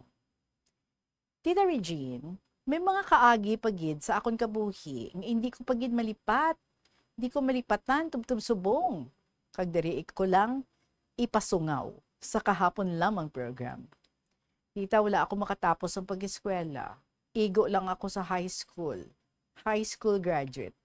Tungod sang amon kapigaduhon. Kag mahilig man ako sang lagaw. Kay bisan diin na lang ako makaabot. So sang dito ako sa Zamboanga, may duha ako ka amigo. Nagkadto kami sa Cagayan de Oro, halin sa Molave, Zamboanga del Sur, pakadto sa Cagayan. So nag-agi pa kami sa Iligan City. Bale, 50 pesos ang plete. Barato pa ang plete sadto. Tita Regine, bisan dako na ako, kung malawig na ang biyahe, dagaton gid ako. Nagalingin ang akon ulo. Tinaglapsi naman ako, naglain ang akon tiyan, kag nakahibalo ang duha ko ka amigo nga ginadagat ako. Grabe gid ang ilang kadlaw sa akon. Nagbalikid ako, kay nagakadlaw sila. Tinaga-apir-apir pa ang duha ka amigo ko. Tisiling nila, si Roger, wala pa gani kaubos ang iya gasto nga 50 pesos. Hubog na. Kag nagsigis ang kadlaw. Kag ako naman, daw hindi na makaagwanta. Bisan anhon ko sang pugong, magwagid ang akon kinaon. Kag dayon ko pagwa sa bintana sang truck ang akon ulo, kag didto ko ginbuga sa bintana. Kag sila, didto nagalingkod sa likod ko nga pulungkuan, kundi nang hilamos sila sang akon piyok. Naguntat gid sila sang kadlaw, kay igo na lang sila magtrapo sang ilan na wong. Hindi ko man tuhungod, nga buliton sila sang piyok ko, tiwala ako makaibalo, nga kun kusog ang dalagan sang truck, dito pa kadtong akon higko sa akon likuran. Pasugod sadto, wala na sila magyaguta sa akon. Tub-tub nga makaabot kami sa amon kaladtuan.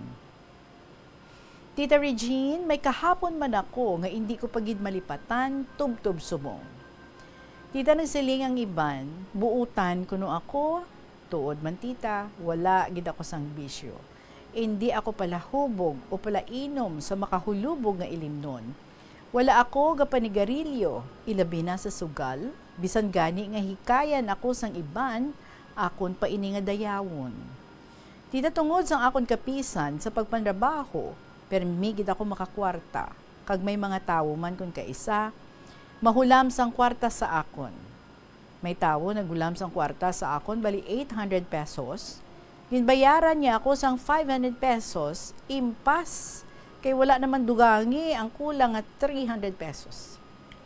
May nagulam sa akon sang 1,000 pesos. Kag iya ako ginilisan sang 600 pesos, impas man. May ara man nga nagulam, mabayad man, pero dugay kaayo. Kag may ara pagid nga maghulam, nga hindi gid magbayad tita. Hindi budlay ako hulaman, ilabi na akong importante. Hindi gid ako makahibalo magbalibad, basta may ara lang. Kag nakaayo man ako sang panghulam, nakaagi man ko. Nakahulam ako sang 1,000 pesos. Pagbalik, isa ka bulan, 1,200 pesos na. May saka. Bisan ano sa imo ka maayo nga tawo, may ara gid sang mag-abusar. May ara tawo nga nagulam sa akon sang kwarta tuig 1974, 10 pesos. Dako na ina sa subong, siguro masobra na ina sa 1,000 pesos subong ang value. Di ang naghulam, kilala ko lang siya, so wala ko kabalibad, kay siling niya ilisan ko lang sa Lunes. Pagka-Lunes, nanukot na ako, siling niya, wala pa. Nagsiling ako nga sa Lunes. Siling niya, nagsiling ako sa imo nga sa Lunes. Tisiling ko Lunes naman subong. Siling niya, basta, kay sa Lunes. Ay naakig siya, sang akong pagsukot. Kaginsilingan niya ako, nga magsumbaganay kami. Di may upod ako, ang akong pakaisa.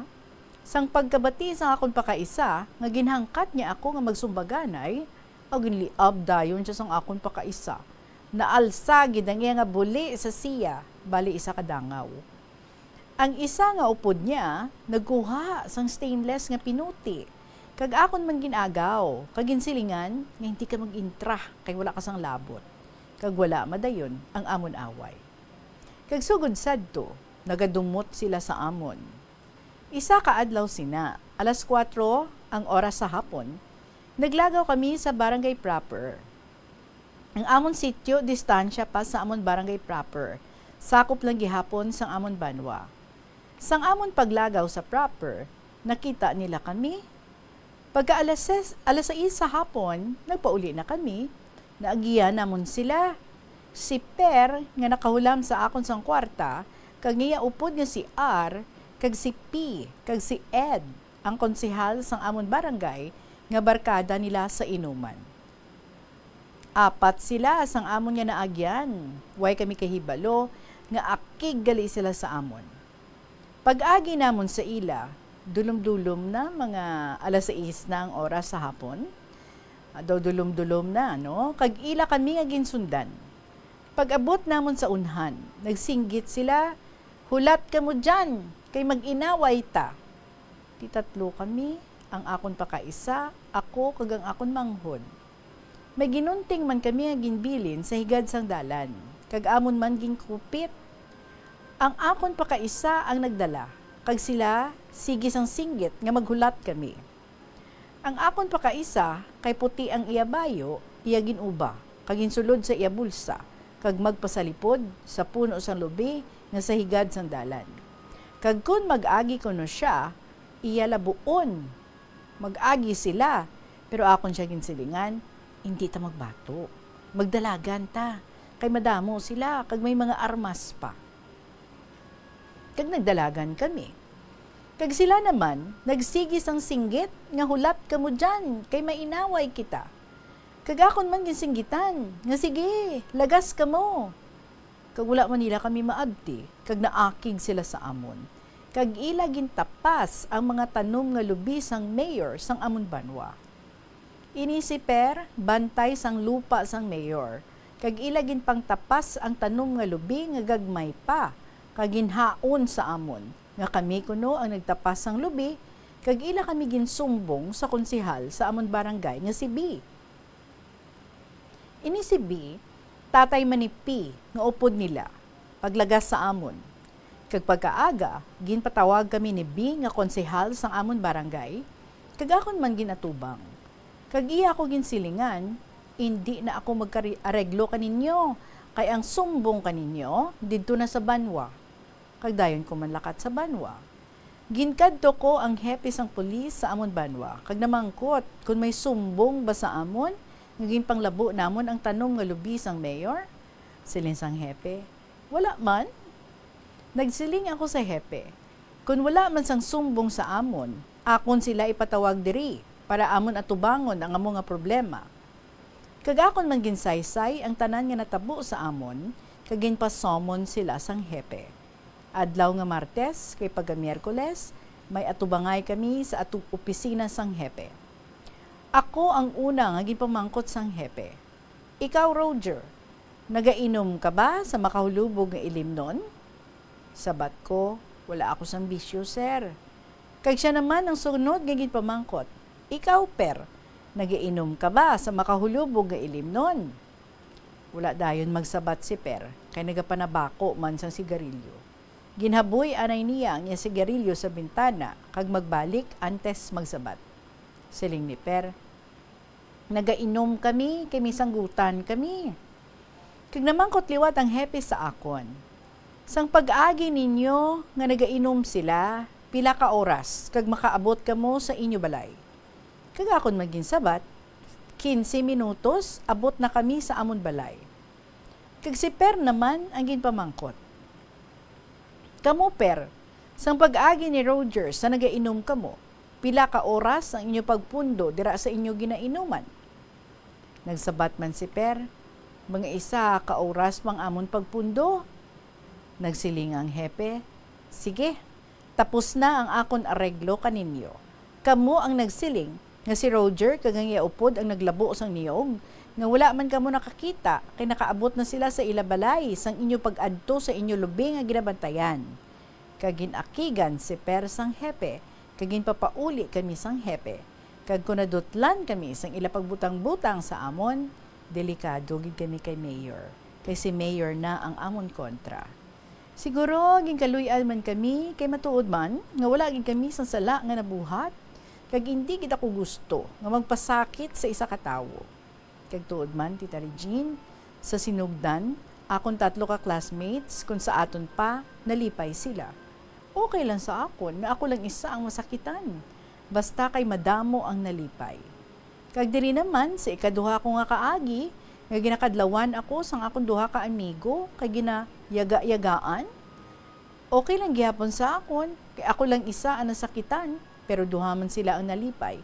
Kag parte naman sa naghulam sa akon sang kwarta, nalipay gid sila siguro. Kay ila hulam nga 1,000 pesos, bayaran lang niya sang 600 pesos.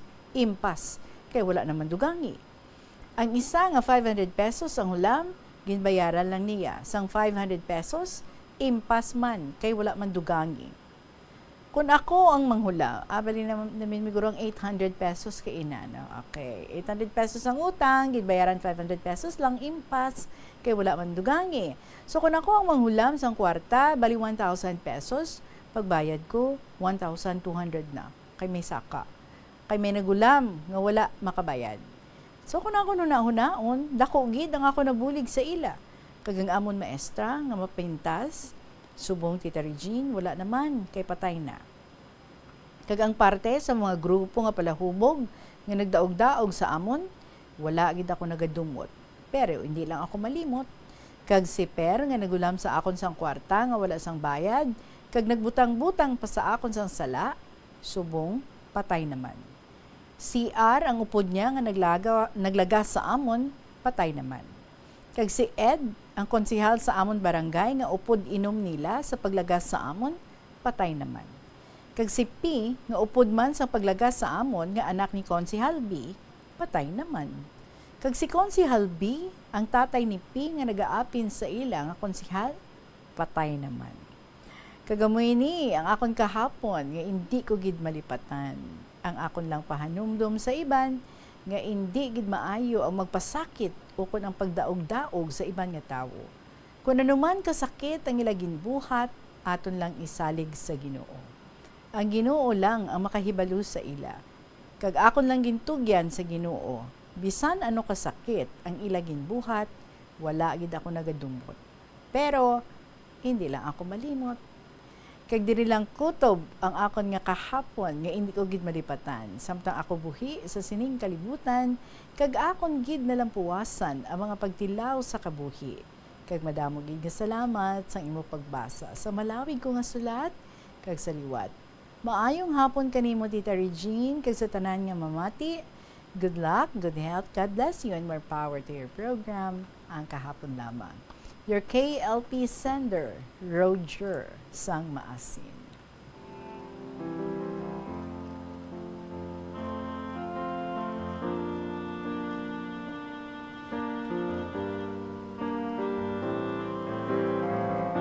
So in short, Roger, nagalamatay sila tanan and you're the only one man standing. Mga kahapon, hindi gid malipatan, no? Bapuerte. How can you expect, no? A grade 1 pupil nga makabalo magbasa kay first time gani nga nagtapak sa eskwelahan. Siguro nalipat si ma'am, no? Wala man siya namangkot sa imo kung kaagi ka na nga nag-daycare ka, nag-agi ka kinder. Anong pag-expect mo sa bata nga kabalo na nga magbasa kay basi-busy man si nanay kag si tatay sa pagpanguma, sa pagpangita sa nga kwarta para mabuhi ang pamilya. So wala na tudluan ang bata. Kaya mo gani na, no? Sa standpoint sa mga ginikana mo na gani padala sa eskwelahan, ginpa eskwela para nga makatuon, para nga matudluan. But anyway, yes, you're right, no? Subong niya very aware ang mga teachers ng ilang boundaries, kag very aware ang mga ginikanan about sa mga pagsakit, no? Hindi na pwede. Ka-vocal na gid sa mga kabataan to speak up. Pwede nga madisiplina, but sa inchakto nga pamaagi. 39 minutes after 2 o'clock, salamat kay Roger Sang Maasin sa imong gin-share sa amon sa saning nga hapon. Magapanubalik ang KLP pagkatapos ng pila ka mga importante nga mga pahanamdom. The Farmer's Bazaar, your traditional public market with the touch of Plazuela Dos, ang isa ka lugar nga gintukod sa tion kag sa kasagsagan sa COVID-19 pandemic nga may tinutuyo nga maghatag sa imo sang safe marketing experience. Subong nga ang COVID-19 hindi na gid man dako nga pamahog kag nagapakadto na kita sa next normal. Rest assured nga ang Farmer's Bazaar will further evolve agud yung magpadayon sa paghatag sa inyo sing satisfying marketing experience. The Farmer's Bazaar. Sa lower level, tara na pahamtang ang fish, poultry, kag meat section para naman sa inyo mga kinahanglanon nga prutas, utang kag iban pa, magbisita sa upper level, pinaagi sa paggamit sa hagdanan o kon sa pagkadto direkta sa parking lot. The Farmer's Bazaar, your traditional public market with the touch of Plazuela Dos. Plazuela de Iloilo, Billboard of Activities for March 2 to 8, 2025. Sa March 5, Miyerkules, ginaagdang tanan nga mag-attend ng Holy Mass sa La Tolda nga magasugod alas 5:30 sa hapon. Sa tunga-tunga nga portion sa Eucharistic celebration, there will be imposition of the ash sa agtang sa mga tumuluo nga magaserbe bilang reminder sa aton nga ang Marso 5 among panugod sang season of Lent sa tuig 2025. Ang Marso 7 amo ang first Friday of the month. Ang 3 sa 12 ka mga promesa ni Jesus nga ginhambal pinaagi kay Sister Margaret Mary Alacoc para sa tanan nga mga devotees sa Sacred Heart of Jesus. I will bless the homes in which the image of my Sacred Heart shall be exposed and honored. I will give to priests the power to touch the most hardened hearts. Those who propagate this devotion shall have their names written in my heart, and it shall never be erased. In line with this, ginaagdang tanan nga mag-attend sang First Friday Mass to honor the Sacred Heart of Jesus sa La Tolda sa Marso 7, 2025. Mag-aumpisa alas 5:30 sa hapon. Ang Technocrats Band ang liwat ka mangin inyo sa sulod sang 2 ka oras kag 30 minutos sa concert at the Plaza. Mag-aumpisa alas 6 ng gabi sa March 8, Sabado. Sa tion sa musical show, napulo ka mga matahom nga Plazuela de Iloilo Special Edition Mugs kag madamo pa nga iban ang iga-paraffle sa mga suki sa Plazuela de Iloilo. Sa March 9, Domingo, ginaagdang tanan nga mangin kabahin sa Eucharistic celebration nga pagahiwaton sa Latolda sa mga adlaw alas 11 sang aga. Sa tion sang Holy Mass, ipangamuyo naton sa Ginoo that we will always remember nga sa kag sagit lang ang nagaisahanon nga true source sang kabakod nga aton ginakinahanglan to deal with life's challenges. Plazuela de Iloilo, we remain to be one with you in the common hope for a better community and a progressive country in 2025. Yari mga pamaagi agud makatipid ka sa gatong. Ipasiguro nga yara permi sa maayong nga kondisyon ang imo salakyan. Check yara ang imo nga goma kag siguraduha nga yara sa husto nga tire pressure. Likawan nga naka-idle ang makina sang imo salakyan bangod nagakonsumo ini sang gatong. Buksi ang bintana sang imo salakyan kag magamit lamang sang aircon kung kinahanglan. Kag pagkamaayuha nga mag-commute na lang o kung maglakat-lakat kung malapit man lang ang imo kadtuan. Likawan ang aggressive driving kag padalaga na ang imo salakyan sa husto lamang nga sigon. Hindi lamang sa jeans o kung tugas ng katigulangon ang rason sa hair loss o kung pagkaunot sa buhok. Natukiban sa health expert sa South Korea nga ang hair loss ang tuga sa environmental factors. Sa bugos nga kalibutan, nagalabot sa 4.2 million ang nagakapatay bangod sa outdoor air pollution suno sa World Health Organization. Mas sobra 90% sang populasyon sa kalibutan ang nagaistar sa populated areas sa diin ang heart attacks, aggravated asthma, irregular heartbeat kag poorer lung function ang pila lamang sa epekto sang air pollution. Hindi pagpakanabuan ang piso-piso mo nga natipon. Bisan madugay magdamo, iniamo ang mahimo nga emergency fund sa tion nga tuman mo na kakinahanglanon ang kwarta. Abi mo, amo man ini ang makabulig sa imo nga hindi na pag-ibutang ang imo kaugalingon sa risgo, kaangay sang pagpangutang nga may dako nga interest o kun pagpamroblema bangod hindi on time ang bayad sa imo nga bills. Ang imo man nga savings ang makapaligon sa imo nga saving security sa tion nga abi halimbawa madulhaan ikaw sang obra. Ini nga pahanumdom ang ginadulong sa imo sang the #1 and most trusted radio network in the country, Bombo Radio Philippines. Basta Radio Bombo! Ano bala ang dapat tandaan sa tion nga magbiyahe agod mangin hassle-free ang bakasyon? Yari ang pila ka mga tips. Una, i-check ang health kag travel alert sa napili nga mga lugar.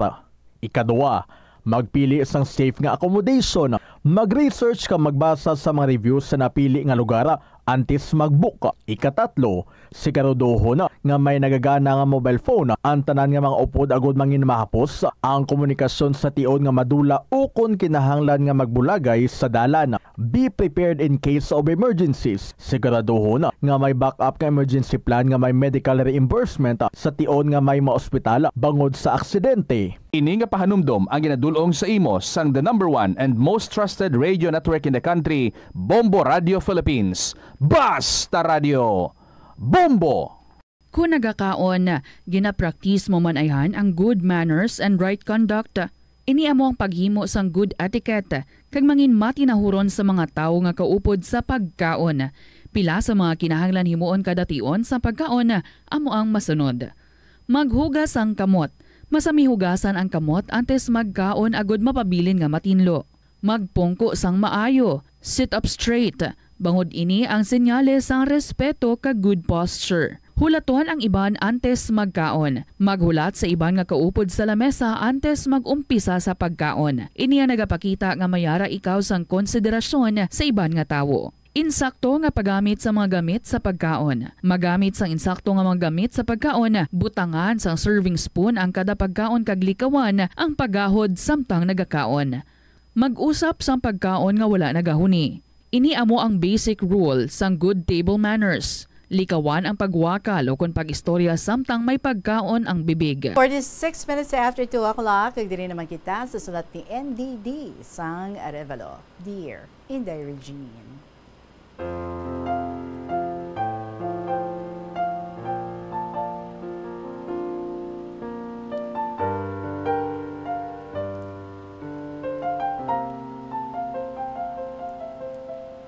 Una sa tanan, maayong hapon. Gusto ko man nga isa-isay ang akong inagihan sang 16 years old ako.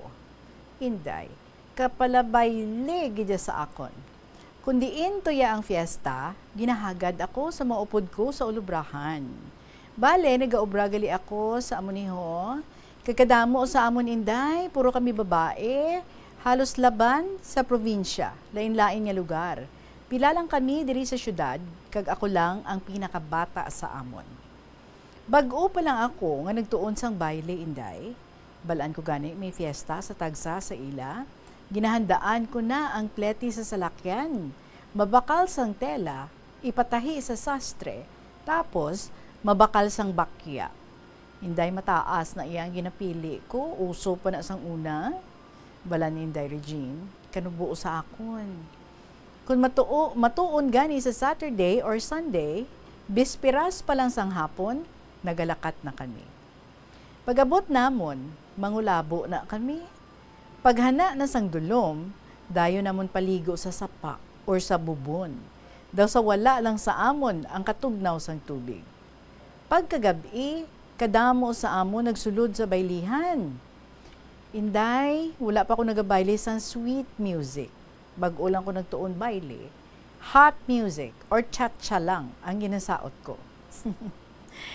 Bow Inday Regine, sang nagtuon na ako sang sweet music, didto ko na experience nga pagbayle sa akon, pag-uyat sa akon, do hindi ako makaginhawa sang hakos niya. Why ko bala takpakan ang tiil niya nga daw sa wala lang. Pagkaaraguya, hambal ko lang sa iya. Sorry. Style ko lang para maghalog ang pagkapot niya sa akon. Ginilog ko malang na sa mga upod ko. Inday kadamo sa nagapangaluyag sa akon nga sa malayo, pero sa malapit man lang ang napamana ko. Kapit-bahay lang. Nga 9 years man kami bag-o nagpakasal. So diri na lang, Inday Regine, salamat sa pagbasa mo sang akon kasaysayan. I'm going to be 73 years old this year. So God bless us always. And Didi, sang Arevalo, Iloilo City. Isa ka pala baile, no? So, una baile, ginaya ang term. So, niya disco na. Buta ko nag-change pagid from baile to disco to ano na. So, namin mga jamming pa na, no? Puerte, gini. Ginapreparahan, gid, ha? Gabakal tela para ipatahi, gabakal bakya. Tapos, bisperas pa lang, ato na. So, which means nag-enjoy ka gid sang imo nga pagkadalaga, nag-enjoy ka gid sang imo nga pagpamayle bago ikaw nag-settle down. Muna ya. Salamat gid ha, NDD sang Arevalo. 10 minutes before 3 o'clock, diretso ang tansulat diri ni Lola Amparing.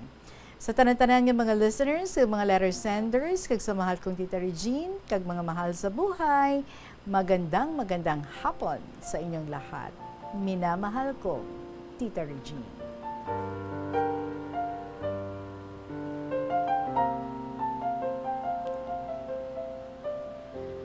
Una ko ni nga sulat sa bulan sang September. Sorry Lola, September. March na kag nabasa. Anyway, aluya ko i-share sa imo karon. Ang parte naman sa akon co-teacher kag best friend man, tita siya may kaya man sa buhay. Maliban nga duwa ang pension, isa sa retirement sa GSIS, kag isa sa Iabana, nga government employee man sadto. May duwa siya ka anak nga babayi sa abroad. Isa may pamilya na, kagang isa dalaga pa. Ang isa ka anak nga babae sa poder niya. Ang isa nga empleyado man sa gobyerno, dalaga pa. Kagang isa ka lalaki, engineer man sa barko, pero may asawa na. So tatlong bata. Tita, sobra ang pagkakuripot. Sa to nag-teach pa kami, kung may alamutan para sa party namon, ginaisip niya ang contribution nga kwarta kung nagakabagay man sa handa nga pagkaon nga ginahanda. Tita Mayo man ang pamatasan, friendly man, ugaling tama lang kakuripot o kung bagit. Tiabi mo tita, may kotse ha, pero kung kaisa nagasakay lang kami nga duwa sa tricycle, kasi linya sa akon, mayo lang, barato, kung makuha sa driver, ang bayad, 200 pesos. Kung sa akon lang, pero sitting pretty ka naman niya sa auto. Sangsa sa tricycle nga maundag pa kadto sa barangay nga amon kadtuan kay manukot sa nakautang sa iya. Ti wala ka man sang mahimo kay duyag niya. Sa isip ko, kadamo sang kwarta pero tama ugaling ka kuripot o bagit nga hala daw hindi magpagwa sa iya kwarta para sa comfort niya. Sa isip ko tita, kung hagaron niya ako liwat, hindi na ako magsunod. Isa ka bes, may mga mangga nga for sale, iya produkto. Ginabaligya niya. Pero hindi ka man papilion, kay dito niya ginpahamtang o ginaidas sa iya kwarto, sa iya bedroom. Isa ka bes, mabakal ako kay matamis, wala na sprayhan. Ang ila balay, duha ka panalgan. Kay ang mangga ato sa kwarto niya sa second floor. Pagsaka niya sa ibabaw nga makuha sa mga mangga, nagsunod ako sa iya likod. Pagkabalo niya, I quote, siling niya, ang paring, hulat ka lang dyan sa idalom, hindi ka lang magsaka. Dari nagpanaog na lang ako, kag magulat sa first floor, nga halos daw pulubi nga isahanon lang sa idalom. Sa ulihin na naog, kagdala ang mga mangoes, susiling niya pa sa akon nga, may paaman man. Pero tita, ang paaman, may mga samad man nga siguro, mga katunga lang ang mapuslan. Tiyabi tita, close friend mo, pero hindi kaya magpapili o hindi ka man kapili, hulat ka lang sang ihatag sa imo. Sobra-sobra ka kuripot o bagit. Kahit may rice field, may pension, may manami nga balay, may mga kabulig, may pagka-friendly man, pero ang iyabatasan, kuripot o bagit sa kapwa. Kung sa akon lang tita, although you are friendly, minsan mapagbigay man dapat, pero seldom. Ti karaniwan ang pagkakuripot ara manggihapon. Tita kung sa bagay, ang tanan nga grasya, yaman o ang kaunlaran sa buhay natin, awa at bigay ng ating mahal na Diyos. Kani ginatagan ka sa aton Ginoo sang grasya kag kaunlaran sa kabuhi mo, hindi ka tani, no? Mag-ugali nga sobra-sobra kakakuripot o kung bagit. Balang araw, darating ay basi madulaan ka sang abyan o kung sang neighbor. Tita, maayo lang kung mabaskog ang hangin, kung dito ka sa ilang balay, ti makapumulot ka sa mga hulog, mga mangga, santol, kung ano-ano pa nga prutas nga nagakahulog. Ti kundi, kung napisan ka mamulot, tii mo lang ang pinamulutan mo kag wala man bayad. Kung mangayo ka sa kapayas nga tulolahon, wala ginapabuhinan, kag ginapaluto. Kung tani, kung sa akon lang, no, friend mo nagapangayo, nga hindi ka maghatag, kay sobra-sobra ang pagkakuripot. Tita Regina, dumduman ko sang una, nga every time nga mag-celebrate ako sa birthday ko, permi ko na gina-invitar nga magkadto. Kag permi man may ginahatag nga birthday gift. Mga manami man ang ginahatag sa akon. Ba mo tita kung wala siya sang obra, naga-visit man sa akon. Kag kun kaisa may dalaman nga biscuits o tinapay. Madugay na nga way na kami nagkitaay halin sa ma-demolish ang akon puluyan. Way na ka visit sa akon. Halin sa Aganan hasta diri sa Bulong Oeste. Di ako man lang ang best friend niya kag neighbors kami. Ang isa ka co-teacher kag best friend namon, nagabaston man, kag may alalay, kag amo pa lang pagkitaay namon, sang magkadto siya sa pagkapatay sang bayaw ko sa June 26 or 27. Pero, way kami nagkitaay sang best friend ko, nga kuripot. Tita, ang awa at grasya na ating nakamtan ay bigay ng mahal na Diyos at dapat nagbibigayan tayo. Lalong-lalo na sa mga taong nangangailangan. Tita, nandumduman ko lang, no, ang nabatian ko kay Monsignor Oso sa itong isa ka Sunday sa misa niya sa Haro Cathedral, and I quote, nga kung naghatag ka sa kapwa mo, may mabaton ka man. You give and take. Kailangan gagawin natin sa ating kapwa. When you give sa right hand mo, ang left hand nagatake o receive man. So, ugaliin palagi ang mapagbigay sa mga humihingi sa mahahalagang kinakailangan. Aanhin mo ang damo kung patay na ang kabayo. Ang pagsisisi palaging nasa huli, hindi sa unahan. So, Tita, I have to close now with all my love, kisses, and regards to all, especially to you, Tita Regine and family. May God bless us all. Lovingly, Lola Amparing.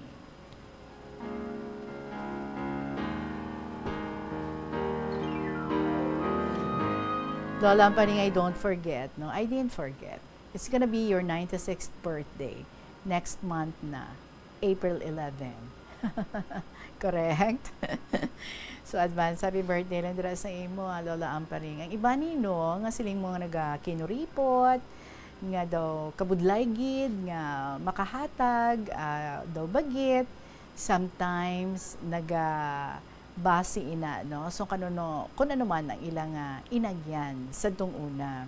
Basi kon while growing up, she was so deprived, nga sang may ara na siya, do ginasigurado niya gid, no? Nga hindi siya mawadan, nga hindi siya maubusan. That's why nga do kabudlay sa iya ang basta-basta nga maghatag. But of course, the Lord teaches us, no, to be dependent on Him. Because everything that we have comes from Him.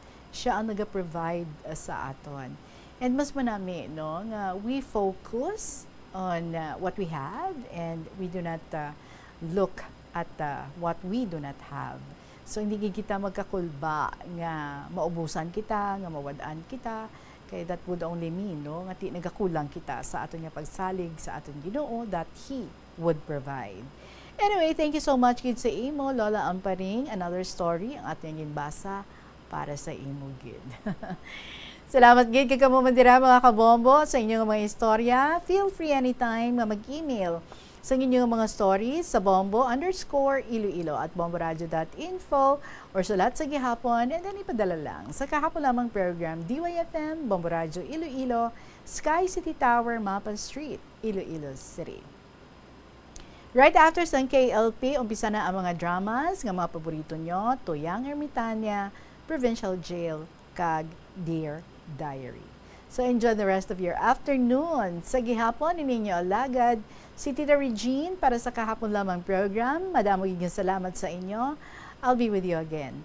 Buwas naman. Good afternoon and God bless.